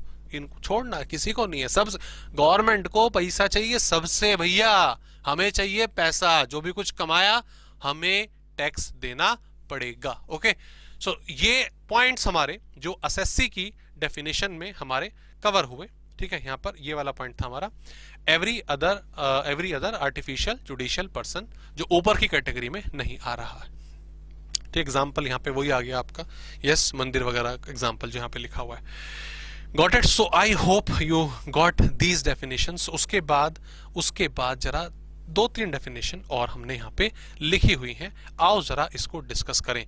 बड़ा ही सिंपल सा पॉइंट। अरे अभी मैंने आपको जरा बताओ 231 में किसकी डेफिनेशन थी? 231 में सर थोड़ा लेट है, इसमें तो हमने पी पढ़ा है सबसे लेट, पर्सन है, पर्सन। ये डेफिनेशन है सर, ये डेफिनेशन है 232। अरे ये तो अगले में ही लिखी हुई है, ये 232 ये तो अगले में ही लिखी हुई है दोस्तों। ये भी पर्सन की ही डेफिनेशन है, लेकिन वो पर्सन कौन है? वो पर्सन है आपका सब्सटेंशियल इंटरेस्ट वाला। थोड़ा मतलब बड़ा आदमी सा लग रहा है ना, सब्सटेंशियल इंटरेस्ट वाला। ठीक है, अब ये होता क्या सब्सटेंशियल इंटरेस्ट? याद रखिएगा, any person who is beneficial owner of shares not being shares entitled to fixed rate of dividend, in short equity shares, in short equity shares, okay, whether participating in profit or not, holding लिखेंगे मेरे साथ यहां पे 20% और मोर, holding 20% और मोर। सीधी सी बात है, अगर किसी पर्सन वर्ड कोई भी हो सकता है, इंडिविजुअल भी, और आपका कोई कंपनी भी, कंपनी में अपना शेयर जब बनाती हैं, या एचयूएफ भी, पार्टनरशिप फर्म भी, जब वो किसी कंपनी में अपनी हिस्सेदारी शेयर्स में, इक्विटी शेयर्स में, ठीक है, जब ये बोल रहा है ना not being shares entitled to fixed rate of dividend, fixed rate वाले कौन से होते हैं? प्रेफरेंशियल होते हैं, ठीक है, हम उनके अलावा बात कर रहे हैं, यानी कि इक्विटी, वो 20% या उससे ज्यादा होल्ड कर लेते हैं, तो उनको कहा जाता है कि उनका उस कंपनी में सब्सटेंशियल इंटरेस्ट है, अच्छी खासी पकड़ है। भाई अगर हम बात करें मुकेश अंबानी, रिलायंस के, वो तकरीबन मेरे ख्याल से आरआईएल में कितना उनका यार 40% के आसपास उनकी जो टोटल होल्डिंग है शायद है, तो वो कौन है? सब्सटेंशियल इंटरेस्ट है उनका। ओके, तो आप अगर कोई कंपनी स्टार्ट करो ऑब्वियसली, ठीक है, और उसके में आप मान लो 4-5 लोग रहते हो, अपने स्टार्ट करते हो, और उसमें से जिसके पास भी हिस्सेदारी 20% से ऊपर रहेगी, तो उसको बोला जाएगा आपका सब्सटेंशियल इंटरेस्ट। क्लियर? और यस, पर्सन 31 में था, अच्छे वाला पर्सन 32 में आ गया, alphabetical order. Okay, now similarly ऐसे ही एक और डेफिनेशन आपकी, एवरेज रेट ऑफ टैक्स, ठीक है, तो ए स्टार्टिंग में ही है भाई, ये दिख रहा है 10 में, एंड एक maximum marginal rate of tax वो 29C में है। मैं इसको बता दूं आपको, ये MMT जो है अभी आपको, या MMR या मैक्सिमम मार्जिनल रेट, इसको भी अवॉइड करना। अभी हम क्या नाम है, कंप्यूटेशन ऑफ इनकम पढ़ेंगे, वहां पे इसको लेकर चर्चा करेंगे। But what is average rate of tax? ये बड़ा ही सिंपल है। इसका बिल्कुल सिंपल सा स्ट्रेट फॉरवर्ड केस हम देखते हैं। मान लीजिए आपकी इनकम, ठीक है, आपकी जो इनकम है, आपकी इनकम कितनी है साल की? बोलो सर, हमारी कहाँ इनकम, कुछ पॉकेट मनी मिलता है। अच्छा पॉकेट मनी बताओ, चलो नहीं पॉकेट मनी बताओ, पॉकेट मनी पे टैक्स थोड़ी ना लगता है। इनकम एज्यूम कर लेते हैं कि भाई हमारी कुछ जॉब है और लगी जाएगी यार बाद में, क्या दिक्कत है ना। तो अपना हमने इनकम थी हमारी 2 लाख रुपए महीना। सर 2 लाख रुपए महीना से कम हम काम नहीं करेंगे, अच्छी बात है। तो 24 लाख आपकी टोटल इनकम नीचे, और मान लो पूरे साल भर का आपने टैक्स कैलकुलेट करा, तो टैक्स आपका, मैं एज्यूम कर रहा हूं, ठीक है, मान लो आपका टैक्स आ गया आपका 3 लाख रुपए, ठीक है, तो इसको बस परसेंटेज में निकालना है। 3 लाख डिवाइडेड बाय 24 लाख, तो 1/8 इंटू 100, ये 12.5% आ गया, ठीक है। तो ये मेरा ARR है, एवरेज रेट ऑफ टैक्स है, ठीक है, एवरेज रेट ऑफ टैक्स है। That's it. ये निकालने का एक छोटा सा फॉर्मूला, इससे ये पता चलता है कि मैंने कितना कमाया और उसमें से कितना टैक्स दे दिया। Got it? किस परसेंटेज पे मैंने टैक्स पे आउट करा। Got it? So these are some basic definitions जो हमने कवर करी, जो एटलीस्ट हमें मालूम होनी चाहिए कंटेंट पर जाने से पहले। 2 डेफिनेशन अभी हम और डिस्कस करेंगे।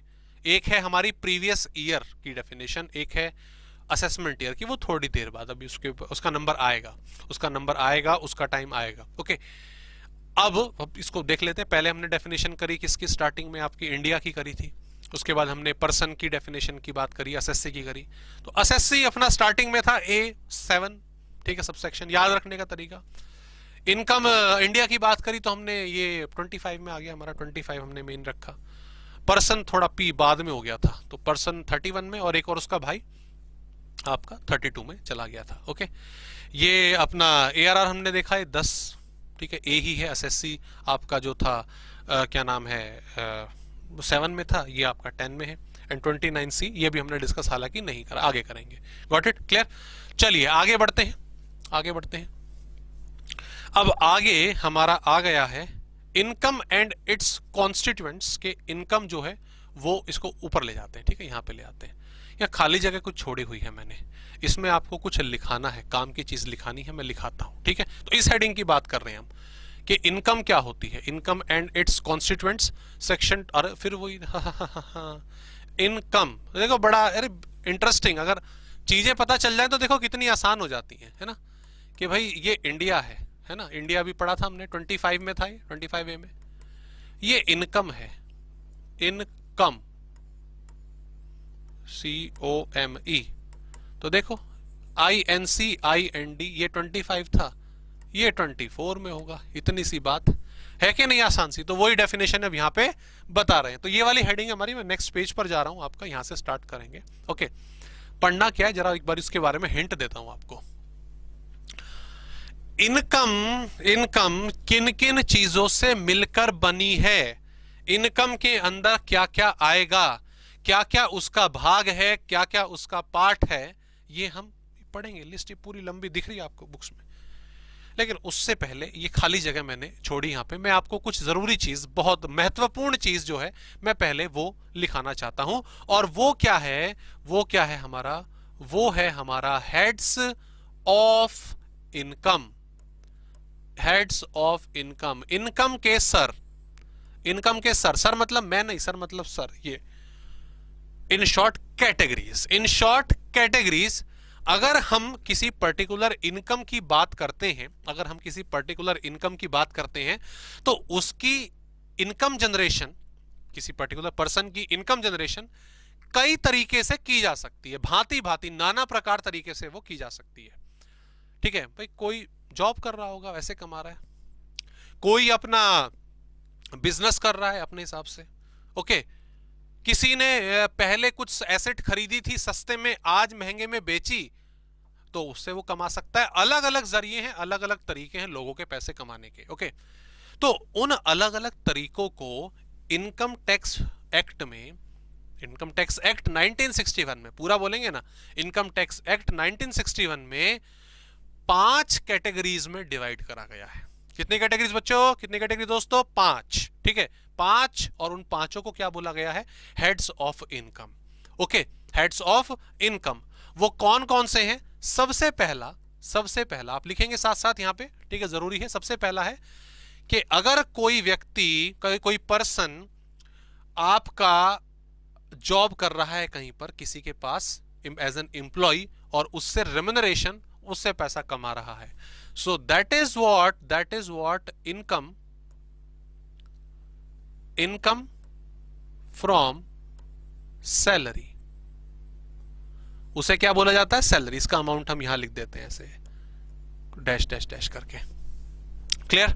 ओके, ठीक उसी तरीके से हो सकता है कोई आदमी, उसने अपनी प्रॉपर्टी को रेंट पे दे रखा हो, तो उससे वो कमा रहा है, rental income. That is what income from house property, income from house property. Clear? ये इससे कमा रहा है। ऐसे ही हो सकता है कोई व्यक्ति अपना बिजनेस कर रहा हो, तो इनकम फ्रॉम, शॉर्ट में लिख रहा हूं मैं, PGBP, ये बोला करेंगे PGBP, profit and gain from business and profession, profit and gain from business and profession. ठीक है, तो बिजनेस कर रहा है, उससे कमा रहा है। ठीक उसी तरीके से इनकम कैसे क्रिएट हो सकती है, इनकम क्रिएट हो सकती है जब आपने पहले कोई asset and the better word is capital asset. क्या? Capital asset. आएगा चैप्टर, आएगा इसका भी टाइम आएगा। वो आपने पहले खरीदी हल्के में, हल्का बोले तो सस्ते में, अभी उसको बेचा, मुनाफा कमाया, बढ़िया एकदम ढिंचाक, उसको बोला जाता है income from capital gain. And finally the fifth one, आपने पैसा कमाया इस जरिए से जो इन 4 कैटेगरी में नहीं आता, उसे बोला जाएगा इनकम फ्रॉम अदर सोर्सेस। क्या बोला जाएगा? Income from other sources. जैसे कोई इंटरेस्ट की इनकम कमाता है, जो हॉर्स रेसेस अदर एक्टिविटीज से कमाता है, तो इसको बोला जाएगा अदर सोर्सेस। Got it? इन 5 को दोस्तों जब हम ऑर्डर करते हैं एक पर्सन के लिए, जरूरी नहीं है कि सबकी सारी इनकम हो सकता है कोई सैलरी से ही कमा रहा हो, हाउस प्रॉपर्टी उसका 0 हो, कैपिटल गेन हो पर बीजीबीपी ना हो, तो हो सकता है, ठीक है। लेकिन इन 5 को कैलकुलेट करना पड़ता है हर एक के लिए। जब आप इसको जोड़ देते हैं ना, तो तब आता है आपका टोटल इनकम, और इस ये अमाउंट मैंने यहां पे लिख लिया, और इस टोटल इनकम पर जो टैक्स है वो लगता है। टैक्स लगता है, स्टार बना दूं मैं यहां पे, स्टार बना दूं मतलब TNC, terms and condition apply. अभी ये कह देना कि टैक्स लगेगा इतना काफी है, हालांकि कुछ और टर्म्स का हमें ध्यान रखना पड़ता है, but we are not going to complicate that now. Okay ji, clear? तो इस तरह से प्रोसेस होता है। तो एक तरह से ना यही सिलेबस है आपका, दैट इज योर सिलेबस, जो आपको मेजरली पढ़ना है कि सैलरी से इनकम जब कमाते हैं तो उसकी कंप्यूटेशन कैसे होती है, जब हम हाउस प्रॉपर्टी से कमाते हैं उसकी कंप्यूटेशन कैसे होती है, पीजीबीपी से कमाते हैं तो उसकी कंप्यूटेशन कैसे होती है, एसेट बेची पास्ट में उससे कमाया कैपिटल गेन, ये कैसे होता है, और other sources. And yes obviously, क्यों ना इसको और बढ़िया तरीके से लिख लिया जाए, जो सैलरी के प्रोविजंस हैं, 298 सेक्शन है भाई, ठीक है। सैलरी के जो सेक्शन है हमारा, जो हम पढ़ेंगे, वो 15 से 17, section 15 to section 17 of income tax act. हालांकि कुछ पॉइंट अदर सेक्शंस के इसके बीच में आएंगे, बट फॉर्मली अगर हम देखें तो 15 से 17। क्लियर? ऐसे ही हाउस प्रॉपर्टी का सिलसिला शुरू होगा सेक्शन 22 से लेकर 27 तक। पीजीबीपी बहुत बड़ा चैप्टर है आपका, आपको पढ़ना है सेक्शन 28 से लेकर आपका सेक्शन 44 तक। क्लियर? ऐसे ही पढ़ेंगे आप कैपिटल गेन, आपका कैपिटल गेन स्टार्ट होगा ऑब्वियसली उसके बाद 45 से ये जाएगा 55 तक। एंड अदर सोर्सेस थोड़ा छोटा है, नोट्स टाइप है, ये शुरू होगा आपका 56 से और जाएगा 59 तक। So these are the major sections जो आपको कवर करने हैं। ओके, सैलरी का सबसे स्टार्टिंग में 15 से 17, सस्ता नहीं 17, ठीक है। हाउस प्रॉपर्टी 22 से 27 तक जाएगा, ठीक है। इसके अंदर क्या है सेक्शंस में वो डिस्कशन होगी ऑब्वियसली। पीजीबीपी 28 से 44 है, ये काफी बड़ा कंटेंट है ऑब्वियसली, इसके सेक्शन ज्यादा हैं। कैपिटल गेन भी अच्छा खासा है 45 से 55, but other sources is quite low 56 से लेकर आपका 59 तक। क्लियर? तो ये आपके हेड्स हैं दोस्तों, जो हमें इनकम के पढ़ने के, इनकम कहां कहां से जनरेट होती है। क्लियर? आगे बढ़ते हैं, इसको अब आगे ले जाते हैं इसको। यहां पर अब मीनिंग जरा डेफिनेशन वगैरह देखो, तो वही आइडिया आपको यहां से मिल जाएगा। जस्ट गो थ्रू इट, ये पूरा पढ़ने की जरूरत नहीं है, याद करने की जरूरत नहीं है, आपको याद नहीं करना है, ठीक है, बस पढ़ना है। तो कोई भी जो मॉनेटरी टर्म उसने अराइज करी है वो इनकम के अंदर कवर होगी मनी के शेप में, ठीक है। How ever all receipts do not form the basis of taxation under the act. जो भी कुछ सारा पैसा मिलता है ना, वो सारा का सारा टैक्सेबल नहीं होता। जैसे कुछ गिफ्ट्स वो टैक्सेबल नहीं होते, एग्रीकल्चर इनकम वो गिफ्ट वो टैक्सेबल नहीं होती, आपको पॉकेट मनी मिली वो टैक्सेबल नहीं होती। तो बहुत सारी चीजें वो धीरे धीरे सीखोगे। हाँ, इनकम इंक्लूड, इनकम क्या बोल दिया, इंक्लूड क्या क्या आएगा। तो अभी बोला ना PGBP, profit and gain from business and profession, कौन सा सेक्शन था? अरे सर 28 से शुरू था, 44 तक पढ़ देंगे चुटकियों से। ओके, डिविडेंड, शेयर खरीदे हुए हैं उसका कुछ मिला है आपको डिविडेंड, तो यस ऑब्वियसली ये आपका क्या नाम है, अरे क्या कहते हैं उसको, अदर सोर्सेज में आ जाता है। ऐसे ही वॉलेंट्री कॉन्ट्रीब्यूशन रिसीव्ड बाय, कहीं से हमें कुछ फंड्स वगैरह मिले वगैरह वगैरह, ये सैलरी के अंदर आएगा। जो अलाउंसेस वगैरह है ये भी सैलरी के अंदर आएगा। पर्क्स वगैरह ये सब पॉइंट है, इनको जस्ट रीड करिए। कैपिटल गेन देखो ये बोल दिया टैक्सेबल अंडर सेक्शन 45, सर 45 से ही पढ़ना है हमें भी। Deemed profit to the tax 41, sir ये प्रो 41 ये तो पीजीबी के अंदर आ रहा है, पीजीबी के अंदर आ रहा है, हाँ वही पढ़ना है। 59, अरे सर ये तो आपने अदर सोर्सेस में बताया, तो ये चीजें क्लिक होनी चाहिए हमें। सेक्शन का देखो क्या फायदा है कि हमें एग्जाम में अपनी एक्सप्लेनेशन देने में बेनिफिट मिलता है। नहीं लिखोगे तो भी चलेगा, बट लिखोगे तो अच्छा चलेगा, राइट। गलत सेक्शन लिखने की जरूरत नहीं है, लेकिन अगर लिखते हो तो उससे हमारे आंसर की जो एनरिचमेंट है वो बहुत अच्छी होती है। ओके, सो ये सारे अलग अलग पॉइंट्स हैं, आप इनको जस्ट रीड आउट करेंगे, क्योंकि ये सारे के सारे पॉइंट, लॉटरी वगैरह, कार्ड गेम वगैरह, अपना कुछ कीमैन चाबी वाला आदमी, ये तमाम चीजें, ये सब हम अपने हर हेड के अंदर जो चैप्टर में पढ़ने हैं उसको डिस्कस करने वाले हैं इन डिटेल। ओके, चलिए आगे ले जाएं इसको।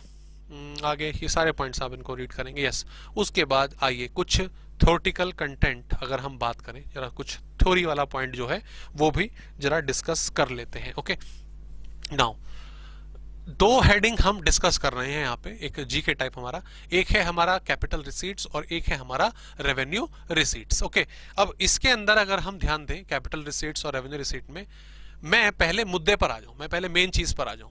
मेन चीज क्या कह रही है, टैक्स ट्रीटमेंट पर आओ, दोनों की टैक्स ट्रीटमेंट पर आओ।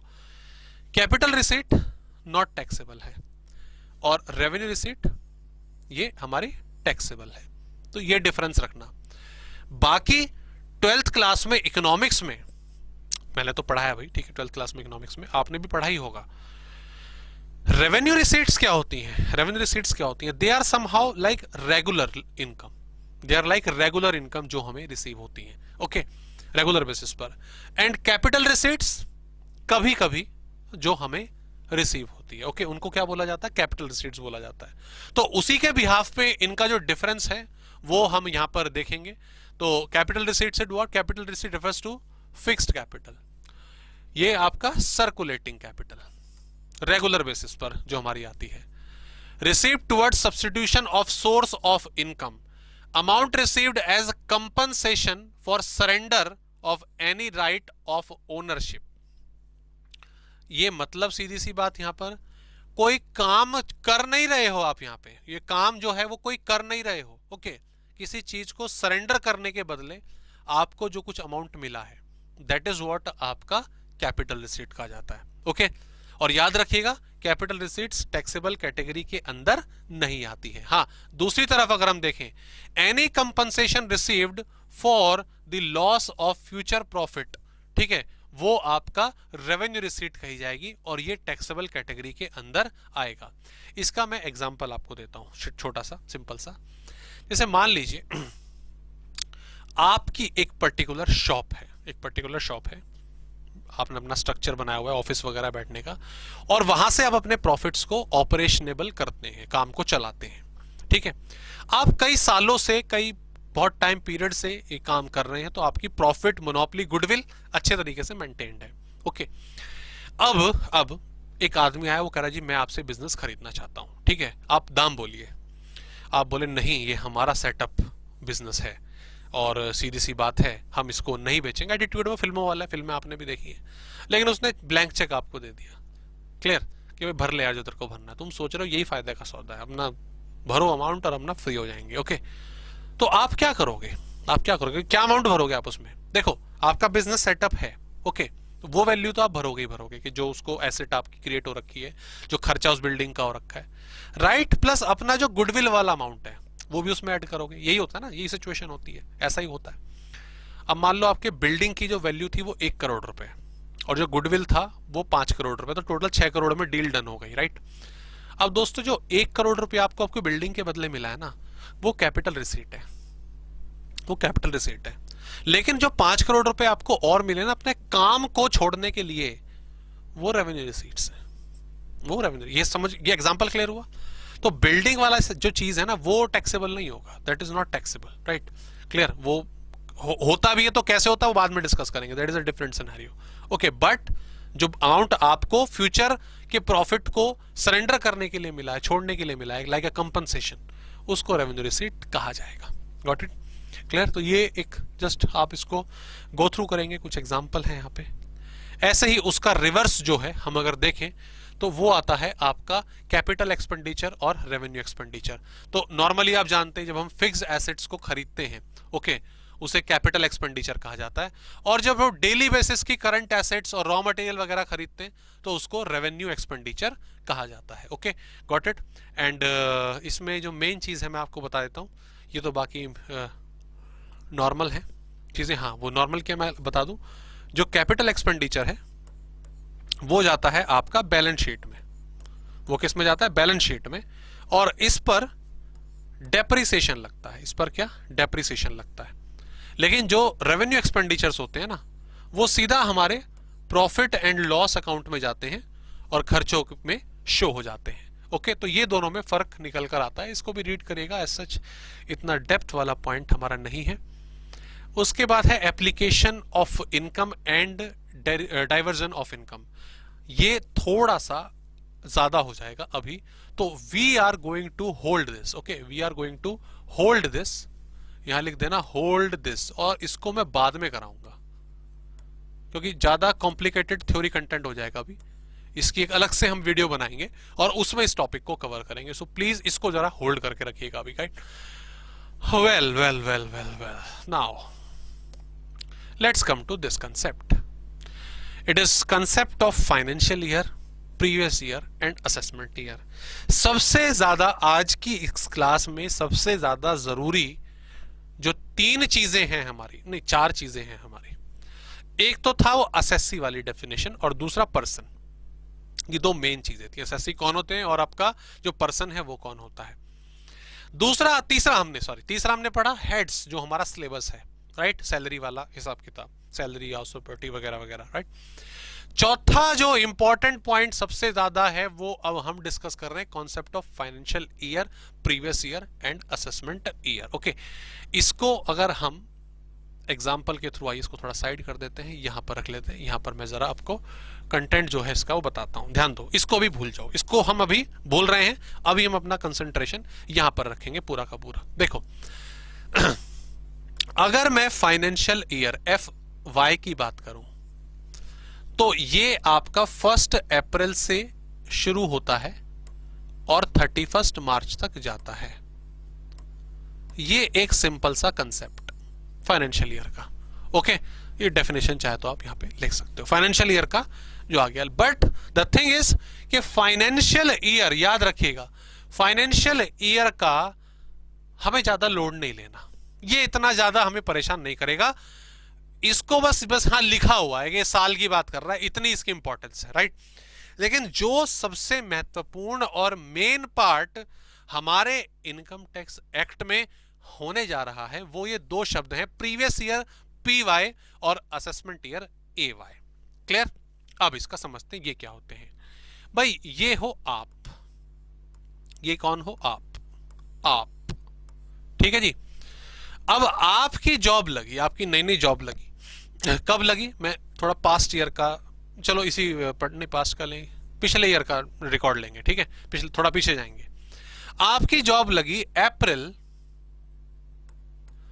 2019 में, अप्रैल 2019 में, और पर मंथ आपको सैलरी मिलना स्टार्ट हुई। तो बताओ कितनी सैलरी चाहिए?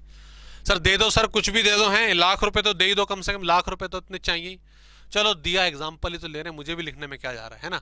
लाख रुपए आपकी सैलरी तय हो गई। ओके, तो अप्रैल आपने काम करा, आपको अप्रैल की सैलरी मिली 1 लाख रुपए। फिर मई में काम करा, मई की मिली। जून, जुलाई, अगस्त, सितंबर, ये सिलसिला आपका चलता जा रहा है, और सिलसिला चलता जा रहा है तो मार्च आ गया। ओके, तो पूरा मतलब एक जो फाइनेंशियल ईयर है वो खत्म हो रहा है आपका यहां पर, ठीक है, 2020 में। क्लियर? ये जो ईयर है ये कौन सा है जी? ये 1920, ऐसे तो आता ही हमें लिखना। ये कौन सा ईयर है? 1920 है। और 1920 में, इसी ईयर में आपकी जो जॉब है वो लगी है, आपने अप्रैल में पैसा कमाना स्टार्ट करा और मार्च तक कमाते जा रहे हो, कमाते जा रहे हो, कमाते जा रहे हो, आपका मार्च आ गया। मार्च को 31 मार्च आया, लास्ट डेट आई, आप शाम को थके हारे घर पहुंचे, शाम को 6 बज गए यार। अब आपको ध्यान आया कि यार 1 साल हो गया पूरा, ठीक है, और 1 साल में मैंने इतने रुपए, लाख रुपए महीना के हिसाब से कितने, 12 लाख रुपए हो गए, और 12 लाख रुपए मेरे हो गए। अरे इस पे तो यार टैक्स जमा कराना है, आपको ध्यान आया। तो क्या करें, शाम को 6 बजे निकले, मेट्रो पकड़ के, बस पकड़ के पहुंचे ऑफिस, जमा करा दें, ऑनलाइन करें, क्या करें यार, अभी पूरे दिन भर ऑफिस में परेशान थे, अब क्या ये तो टैक्स भी जमा करना, क्या तो बड़ी समस्या हो गई यार। गवर्नमेंट कहती है परेशान मत होइए, परेशान मत होइए। हमने आपको एक पूरा साल दिया, हमने आपको एक पूरा साल दिया, अप्रैल से मार्च दिया, कमाओ जितना कमा सकते हो, खूब दिन भर 24 घंटे काम करो, हमारी तरफ से कमाओ, कोई दिक्कत नहीं हमें। क्लियर? Okay okay okay. तो जिस ईयर में यानी कि आपने 19-20 में, हमारे एग्जांपल के हिसाब से 19-20 में, जिस ईयर में आपने इनकम अपनी जनरेट करी है, जिस ईयर में आपने अपनी इनकम जनरेट करी है, उसको बोला जाता है पीवाई। उसको हम क्या बोलते हैं? पीवाई बोलते हैं। उसको हम क्या बोलते हैं? पीवाई, प्रीवियस ईयर बोलते हैं, जिस ईयर में इनकम जनरेट होती है। ओके, अब 31 मार्च लास्ट डेट थी, गवर्नमेंट ने कहा कमा रहे रहने दो, घर बैठा रहो, कोई दिक्कत नहीं, कोई दिक्कत नहीं। बात सुनो ध्यान से, बिल्कुल ध्यान से वाली बात क्या है? ध्यान से वाली बात यह है कि अब कल से अगला ईयर शुरू हो जाएगा 20-21 शुरू हो जाएगा, 31 मार्च खत्म हो गया, अगले डेट से 20-21 शुरू हो जाएगा। आप 19-20 में जो आपने इनकम जनरेट करी है, आई रिपीट, 19-20 में जो आपने इनकम जनरेट करी है, इनकम कमाई है, उसके ऊपर आप टैक्स पे कर देना, आप टैक्स पे कर देना 20-21 में, अगले साल अप्रैल से लेकर मार्च तक का टाइम है आपके पास, आप टैक्स जमा कर देना। और इसीलिए 20-21 को बोला जाएगा असेसमेंट ईयर। क्या बोला जाएगा? Assessment year. असेसमेंट वर्ड का मतलब होता है, असेस वर्ड का मतलब होता है, अरे जरा पर्चियां तो निकालो, जरा हिसाब किताब तो करो, जरा टोटल तो करो, कितना कमाया, कितना टैक्स देना है। तो जो लेखा जोखा देखा जाता है, हिसाब किताब लगाया जाता है, इनकम का कितनी है, कहां से आई, कहां को जाएगी, कितना टैक्स देकर हमें परेशान करेगी, तो सीधी सी बात है, पॉइंट यहां पे क्या निकल कर आया, जिस ईयर में टैक्स लगता है उसको असेसमेंट ईयर कहते हैं। समझ आई बात? क्लियर है? द पॉइंट इज जिस ईयर में आपने इनकम कमाई, इस ईयर में आपने इनकम कमाई 19-20, वो प्रीवियस ईयर, ओके, और उसके ऊपर टैक्स कैलकुलेट करके जिस ईयर में जमा होगा, यानी कि उससे next year, that is assessment year. वो क्या होता है? असेसमेंट ईयर होता है। सो रिमेंबर, जिस इनकम का आप हिसाब किताब लगा रहे हो वो प्रीवियस ईयर होगा, और उससे अगला साल आपका सदैव हमेशा होता है असेसमेंट ईयर। क्लियर? ये चीज क्लियर हुई? हाँ, यहां पर जैसे मैंने बोला पूरा साल होता है, अप्रैल से लेकर मार्च तक आप टैक्स जमा करा सकते हो। हाँ जी, पूरा साल होता है, कभी भी जमा करा दो, बट गवर्नमेंट की कुछ डेडलाइंस है, जैसे जुलाई के महीने तक इंडिविजुअल एचयूएफ को करा देनी होती है, ठीक है, सितंबर तक आपको फर्म एंड कंपनी को करा देनी होती है। इन डेट्स के बाद भी करा सकते हो, बट फिर चार्जेस, मतलब आपको पेनल्टी वगैरह पे करनी पड़ेगी। Got it? तो इस चीज का भी हम ध्यान रखेंगे, ये पॉइंट हमारा कंसिडर होगा। ओके, बट अब आप कहोगे कि सर ये हम है, आप मतलब, है ना, 19-20 में मेरी नौकरी लगी, ओके, 19-20 में नौकरी लगी, मार्च तक मैंने कमाया, तो क्या अगले साल छुट्टी ले लूं, 20-21 में छुट्टी ले लूं, फिर टैक्स जमा कराना है, मैं नहीं आऊंगा नौकरी, है? ऐसा थोड़ी ना होगा भाई।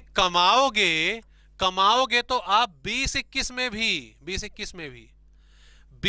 में कमाओगे, और फिर उसका टैक्स 21-22 में जमा कराओगे, तो 20-21 अपने आप में एक प्रीवियस ईयर भी बन जाएगा, और उसका असेसमेंट ईयर उसके अगला साल होगा, उसका अगले साल होगा। तो मतलब हर ईयर अपने आप में मैं एक ईयर हूं, ठीक है, मैं एक ईयर हूं, मैं अपने आप में असेसमेंट ईयर भी हूं। किसका? पिछले साल के हिसाब किताब का। पिछले साल जो कमाया है वो इस साल टैक्स में जमा होगा, और मैं खुद एक प्रीवियस ईयर भी हूं, इस साल भी कमाई होगी और इसका टैक्स अगले साल जमा होगा। क्लियर? तो ये डिफरेंस हमें मालूम होना चाहिए। In short the thing is दोनों ही 12-12 महीने के हैं, दोनों ही 12-12 महीने के हैं, बट जिस ईयर में इनकम जनरेट होगी, जिस ईयर में इनकम जनरेट होगी, इनकम हम जिस ईयर के लिए हम इनकम कैलकुलेट करेंगे दैट इज प्रीवियस ईयर, और टैक्स जिसमें जमा होता है उसको बोला जाता है आपका असेसमेंट ईयर। क्लियर? अब इसमें एक चीज और, लास्ट चीज और, अगर मान लो आपकी नौकरी अप्रैल में ना लग के मान लो जुलाई में लगती, तो सर क्या फिर प्रीवियस ईयर जुलाई से जून तक होता? 12 महीने लेते? नहीं, खत्म वो मार्च में हो जाएगा। इस बार 12 महीने का ना होकर वो जुलाई से 9 महीने का रहा। ठीक है, मान लो अक्टूबर में लगती तो 6 महीने का होता। तो ऐसा नहीं है कि 12 महीने का ही फिक्स रखना है, ठीक है, खत्म मार्च पे करेंगे। फरवरी में जॉब लगी, मार्च आ गया, 1 महीने का मतलब 2 महीने का प्रीवियस ईयर बिल्कुल माना जाएगा। अगले साल से फिर पूरा हिसाब जारी होगा। ओके, सो ये कंडीशन है, ये सिचुएशन है प्रीवियस ईयर और असेसमेंट ईयर की। आइए जरा देखें यहां पर अपना कंटेंट। प्रीवियस ईयर आपका सेक्शन 3 में इसकी कोई स्पेसिफिक डेफिनेशन नहीं बताई गई है। हाँ, ए स्टार्टिंग में ही आ गया ना, ए असेसमेंट, एसएससी था 7वां, असेसमेंट ईयर 9वां, ए है, दोनों भाई भाई है ना। तो पहले असेसमेंट ईयर की पढ़ते हैं, नहीं सॉरी प्रीवियस ईयर ही पढ़ते हैं। Financial year in which income is earn called previous year, उसे प्रीवियस ईयर कहते हैं। प्रीवियस ईयर मतलब असेसमेंट ईयर से प्रीसीडिंग, पहले वाला साल। और असेसमेंट ईयर क्या है? जिसमें इनकम को असेस करा गया है, जिसमें टैक्स लगा है। ओके, और ये ऑब्वियसली प्रीवियस ईयर के बाद ही होगा। जैसे अगर हम बात करें असेसमेंट ईयर, ये 12 महीने का पीरियड नॉर्मल आ गया, और इसका जो 19-20 है, जो एग्जाम्पल हमने लिया, ये इसलिए पिछले का लिया था क्योंकि अभी तो ये चल ही रहा है, कंफ्यूजन ना क्रिएट हो, तो उसका अगला साल प्रीवियस ईयर 19-20 है, तो असेसमेंट ईयर 20-21 होगा। क्लियर जी? ये इसको आप रीड कर लें, एग्जाम्पल है, कोई दिक्कत वाले। टाइटैनिक क्या है? टाइटैनिक क्या आ गया? अच्छा हाँ, okay okay okay okay okay okay, got it got it got it got it got it bro, got it. ये चीज हमारी बेसिक डेफिनेशन हो गई। आओ जरा आगे बढ़े, आओ जरा आगे बढ़े। एक हेडिंग है, एक हेडिंग है हमारी। अब ठीक है, ये बीच में आ गया, इसको ओहो हटा नहीं सकते, कोई नहीं, क्या हो गया, पढ़ लो थोड़ा सा ये भी। ये एक हेडिंग है हमारी, cases where income from previous year is assessed in the same year, assessed in the same year। Sir क्या है, क्या क्या कहना चाह रहे हो आप, क्या कहना चाह रहे हो आप? ओह सॉरी, माफी चाहते हैं। एक और जाए। अभी आपने बताया, ये यहां पे कहानी बताई हमें, थोड़ी बड़ी हो गई, कि जिस ईयर में कमाते हैं उससे अगला होता है हमारा असेसमेंट ईयर। बिल्कुल ठीक है, लेकिन यहां पर जो मैं हेडिंग पढ़ रहा हूं या पढ़ रही हूं, मतलब आप, वो कह रहा है कि assessment year where income of previous year is assessed, मतलब हिसाब किताब उसी ईयर, सेम ईयर। मतलब सर आप कहना चाहते हो कि एक ऐसी सिचुएशन जब प्रीवियस ईयर और असेसमेंट ईयर सेम है, एक ऐसी सिचुएशन।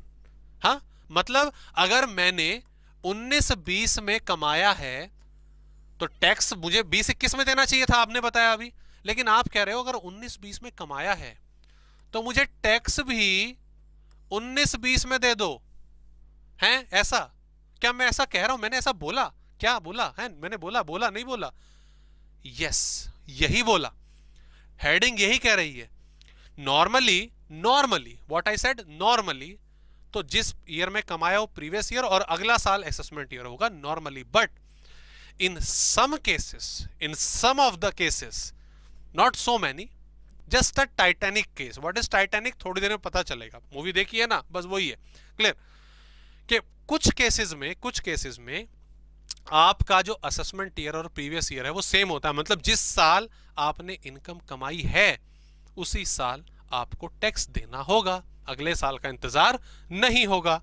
ये कौन कौन से केस हैं, आओ जरा नजर डालें। अभी टाइटैनिक पर नहीं जाते, बाद में देखेंगे टाइटैनिक।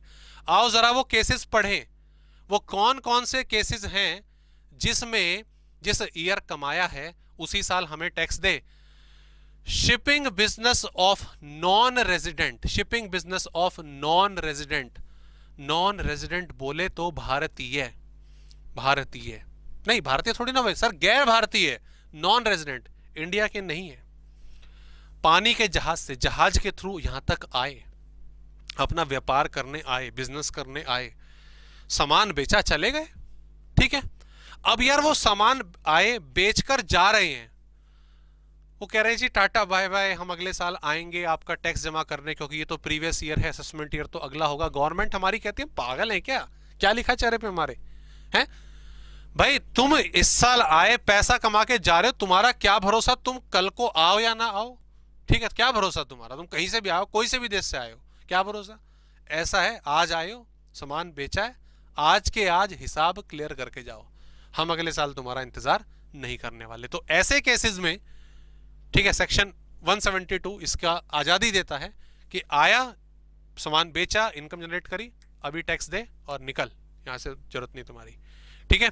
हाँ, इनका एक स्ट्रेट फॉरवर्ड रेट होता है, ये इनकम 7.5%, इसको हम टोनेज टैक्सेशन कहते हैं, इसको हम क्या कहते हैं, टोनेज टैक्सेशन, ये याद रखिएगा। ये जनरल नॉलेज है, जनरल नॉलेज, ये आपके सिलेबस में नहीं है, ठीक है, लेकिन मालूम होना चाहिए, फाइनल में पढ़ाऊंगा, ठीक है, लेकिन अभी नॉलेज के तौर पे मालूम हो कि भाई टैक्स कैसे, तो 7.5% पूरा का पूरा लग जाता है अमाउंट के ऊपर, ओके। ऐसे ही एक और, ये पहला केस हो गया, ठीक है। दूसरा केस कहता है पर्सन लिविंग इंडिया, ठीक है, परमानेंट बेसिस पर, परमानेंट बेसिस पर, हाँ ये रहा ना, ये वाला पॉइंट, कि इंडिया छोड़कर तो जा रहा है लेकिन उसकी इंटेंशन वापस आने की नहीं है, वापस आने की नहीं। एक नाम सुना है आपने, विजय माल्या, ये वही है, ये वही है, ठीक है। वो बात अलग है कि वो निकल गया, वो एओ की नजर में आने से पहले ही निकल गया। एओ बोले तो असेसिंग ऑफिसर, ठीक है, असेसिंग ऑफिसर। तो जब कोई व्यक्ति, कोई आदमी अपना काम छोड़कर जाता है, सॉरी काम पूरा करके देश छोड़ के जा रहा है और अब वापस नहीं आएगा, भाई यहां से संपत्ति वगैरह जी मैं बाहर सेटल हो रहा हूं, मैं इंडिया से बोर हो गया हूं, बोर हो गया तो भग यहां से, हम क्या करें, ठीक है। अब सीधी सी बात है, अपना जो हिसाब किताब कर, जो पूरा इस साल कमाया तूने उसका टैक्स हमें इसी साल देकर जा। नवंबर में शिफ्ट हो रहा है, दिसंबर में शिफ्ट हो रहा है, तो अगले अप्रैल का, मई का हम इंतजार नहीं करेंगे, अब भी के अब भी अपने को हिसाब किताब चाहिए पूरा। तो एओ कहता है भैया टैक्स हमें पूरा का पूरा दे, ओके, क्लियर। ऐसे ही आपका थर्ड पॉइंट कहता है कि किसी भी प्रकार का एओपी, एओपी बोलो कौन, AOP sir association of person था, बीओआई बॉडी ऑफ इंडिविजुअल था, आपका AJP right associate artificial judicial person था। ये आपके अगर किसी पर्टिकुलर इवेंट के लिए क्रिएट होते हैं, मतलब लाइक यार मान लो दो इंडिविजुअल, मैं और आप, ठीक है, हम दोनों ने अपना एक कोई इवेंट ऑर्गेनाइज करा कि बाहर से हम किसी स्टार को बुलाएंगे या इंडिया में किसी स्टार को बुलाएंगे, हमारे यहाँ फंक्शन होगा, लोगों को हमने टिकट विकेट बेची, उसको पेमेंट करी, स्पॉन्सरशिप से पैसा कमाया। अब इवेंट हो गया, काम खत्म। अब काम खत्म तो सीधी सी बात है यार, अपना पैसा अभी के गवर्नमेंट कहती है यार तुमने जिस टारगेट के लिए अपना ग्रुप बनाया था वो टारगेट पूरा हो गया ना, जो रजिस्ट्रेशन जिस हिसाब के लिए आपने करवाया था वो टारगेट पूरा हो गया ना, अभी के अभी टैक्स दो ना हमको, काहे को वेट करवा रहे हो। तो अगर कोई पर्टिकुलर इवेंट के लिए, पर्टिकुलर टारगेट के लिए वो काम चल रहा है और वो काम पूरा हो गया तो अभी के अभी टैक्स दो, काम खत्म करो, क्यों लंबा खींच रहे हो उसको। ऐसे ही अगला point, oh sorry, person likely to transfer to avoid tax, ये आगे ना चल के हम एक चैप्टर पढ़ेंगे और उसको नाम देंगे हम क्लबिंग। क्या नाम देंगे, क्लबिंग। इसमें मैं आपको किसी भी प्रकार के क्लब में लेकर नहीं जाऊंगा, तो ऐसी उम्मीद ना रखें। अगर चलना है तो आप लोगों का स्वागत है, बिल्कुल लेके जाऊंगा, मना थोड़ी ना करा है मैंने, ऐसा नहीं, मैं बहुत अच्छा हूं, ठीक है, लेकिन दिल्ली आना होगा, आएंगे तो डेफिनेटली आपको लेके चलेंगे, घुमाएंगे, कोई दिक्कत वाली बात नहीं है, आप लोग इनवाइटेड हैं। अब यहां पर देखो ये क्या कह रहा है, ये कोई चालू आदमी है। वो चालू आदमी क्या है कि भाई मैं एक एग्जाम्पल, बड़ा बढ़िया एग्जाम्पल तो होते हुए देखा है मैंने। ये मिस्टर चालू है, मिस्टर चालू, इनके बहुत सारे बिजनेस चलते हैं, इनके बहुत सारे बिजनेस चलते हैं। उसमें से एक बिजनेस है इनकी हाउस प्रॉपर्टी का, जिसका रेंट उनको 3 लाख आता है, जिसका रेंट उनको 3 लाख रुपए आता है मिस्टर चालू को। इनकी एक वाइफ है, एक ही ठीक है ऑब्वियसली, ये मतलब ये थोड़ा अजीब सा हो गया बट एक ही ठीक है, मिसेस चालूवती, ये मिस्टर चालूवती, ठीक है। मिस्टर चालू कहते हैं कि यार मेरे ना बहुत बिजनेस है, ऑलरेडी बहुत टैक्स लगता है, ये 3 लाख रुपए की इनकम और मैं जनरेट कर रहा हूं तो टैक्स मेरा और बढ़ जाएगा, क्यों ना मैं इसे अपनी वाइफ को ट्रांसफर करवा दूं। कैसे कैसे? जिस प्रॉपर्टी से ये रेंट आ रहा है, जिस प्रॉपर्टी से रेंट आ रहा है, उसको 30 मार्च को मैं चालूवती को ट्रांसफर कर देता हूं, है ना, और 2-3 अप्रैल को वापस ले लूंगा, ठीक है। चालूवती के नाम पे इनकम काउंट हो जाएगी और उसको टैक्स नहीं देना पड़ेगा, 3 लाख तक कोई टैक्स नहीं लगता। तो मिस्टर चालू बन तो रहे हैं, लेकिन सरकार कौन चला रहा है? मिस्टर ज्यादा चालू, ठीक है। ऑब्वियसली भाई गवर्नमेंट तो बड़े सोच समझ के पहले जानती है ना, गवर्नमेंट ऑलरेडी लूप होल्स जानती है, ठीक है। सरकार सशक्त हाथों में है, हम कहेंगे कि भाई क्यों, उन्हें ये चीजें पहले से पता है, पहले से पता है ऐसा भाई ये नहीं चलेगा, तुझे खेम खेलना है खेल, हमें कोई दिक्कत नहीं है, खेल तू खेल, लेकिन जो तू ट्रांसफर कर रहा है ना 30 मार्च को चालू बनने की, ये 3 लाख रुपए जो अभी तक कमाए हैं ना, इस पर अभी के अभी टैक्स चाहिए, अभी के अभी, कभी सोचे अगले साल, ना ना ना ना ना, अभी के अभी टैक्स दे हमको। Got it? तो अगर कोई आदमी, ठीक है, असेसिंग ऑफिसर ए अगेन की नजर में आ जाता है कि वो प्रॉपर्टी ट्रांसफर कर रहा है अपना टैक्स बचाने के लिए, टैक्स दे भाई, टैक्स दे, नहीं तो निकल निकल निकल निकल। Okay, now the last point is discontinued business section 176, ठीक है। ये चीज क्या है बेसिकली आपका, कि अगर कोई बिजनेस डिसकंटिन्यूड हो गया, फॉर एग्जांपल, जैसे दोस्तों एक एग्जांपल इसका मैं, हम दोनों, ठीक है, हम दोनों ने काम शुरू करा, कब शुरू करा, बिजनेस शुरू करा हमने सितंबर 19 में हमारा पार्टनरशिप फॉर्म्ड हुई, और ये काम चल रहा है, साल खत्म हुआ मार्च 20 में। ओके, ओहो क्या हो गया इसको, मार्च 20 में, राइट। तो ये ईयर कौन सा है, 1920, राइट। ये ईयर कौन सा, 1920। टैक्स हम कब जमा करेंगे, when the tax will be deposited, अगला साल। कि सर असेसमेंट ईयर क्या है, 20-21 है, 19-20, हाँ, तो 20-21 में 21-20, हाँ 20-21 में जमा हो जाएगा। The next year is assessment year, right. ऐसे ही हमने काम तो अगले साल भी चालू रखा, तो अप्रैल 20 से काम चालू रहा भाई, बिल्कुल चालू रहा, मार्च 21 तक। तो ये ईयर कौन सा रहा, 20-21। और इसका असेसमेंट ईयर क्या होगा, सर 21-22 हो जाएगा। बिल्कुल सही है, बिल्कुल सही है, जिस साल कमाया उससे अगले साल टैक्स। लेकिन हमारी जो पार्टनरशिप है, यार तुमने पार्टनरशिप तोड़ दी यार, अप्रैल 21 से हमारी पार्टनरशिप खत्म हो गई, और हमारी पार्टनरशिप खत्म हो गई नवंबर 21 में, इसी साल। ओके, तो ये ईयर कौन सा है, ये 21-22 है, 21-22 है, ये वाला ईयर है ना। इसका असेसमेंट ईयर क्या होगा, 21-22 ही होगा। इसका असेसमेंट ईयर क्या होगा, 21-22 ही होगा। यार गवर्नमेंट करी, काम खत्म तो हो गया तुम्हारा यार, जिस टारगेट के लिए आपने अपनी पार्टनरशिप रखी हुई थी, काम चल रहा था, ठीक है, हम रूल फॉलो कर रहे थे, बट जब पार्टनरशिप ही नहीं रही, जब काम ही नहीं रहा, तो इसी साल देखकर खत्म करो ना, क्यों वापस से इंतजार करवा रहे हो। तो आपके अकाउंट्स बंद हो गए नवंबर में, पूरी कैलकुलेशन हो गई, जो अमाउंट आया टैक्स दो, खत्म करो।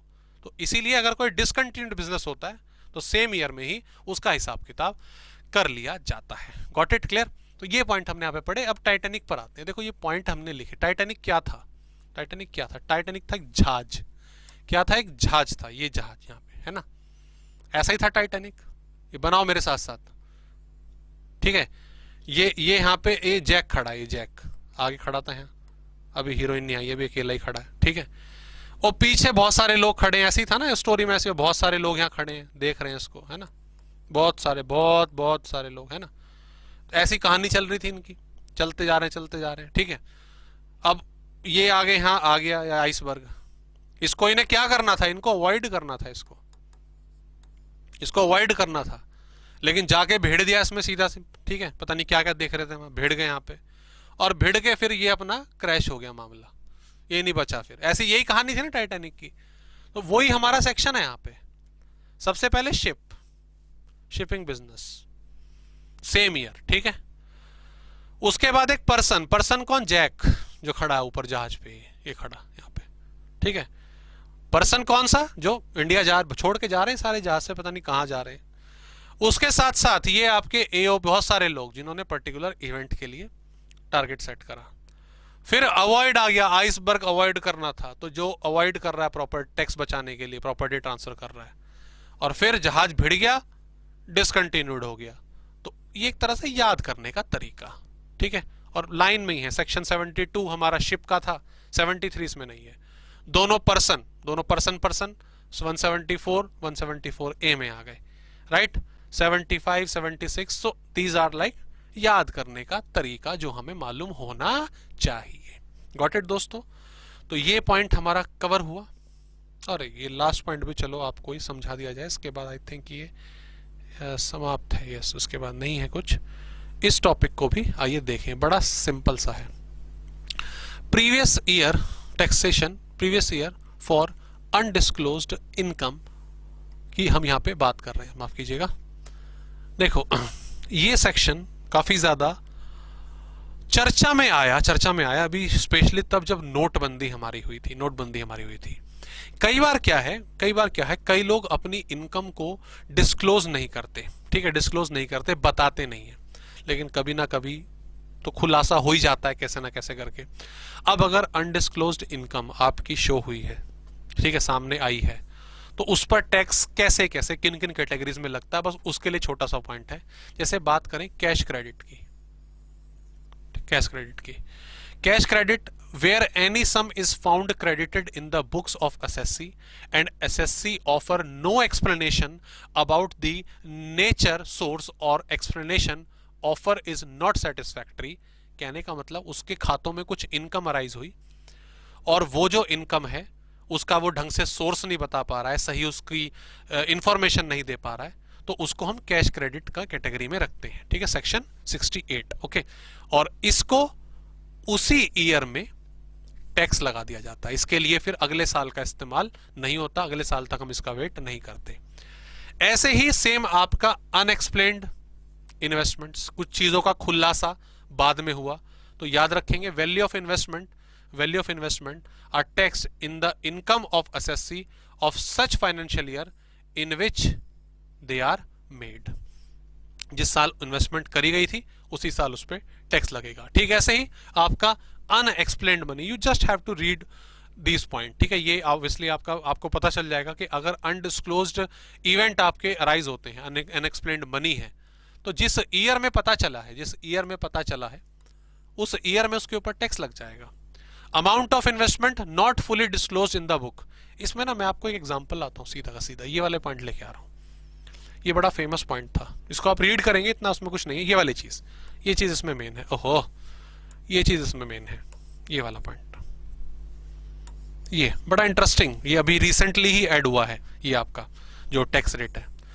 आपको याद होगा नोटबंदी से पहले, जब नोटबंदी हुई थी उससे पहले जो हमारे प्रधानमंत्री हैं उन्होंने बोला भी था कि अगर किसी के पास इलीगल मनी है, ब्लैक मनी है, तो उसको डिस्क्लोज कर लिया जाए और उसे अपने पास ही रखो, हमें उसके ऊपर टैक्स दे देना। टैक्स के रेट काफी हैवी थे, 60% का टैक्स था, 25% आपका सरचार्ज था, ठीक है, तो लगभग मोटा मोटा 78% टैक्स लग जाता था।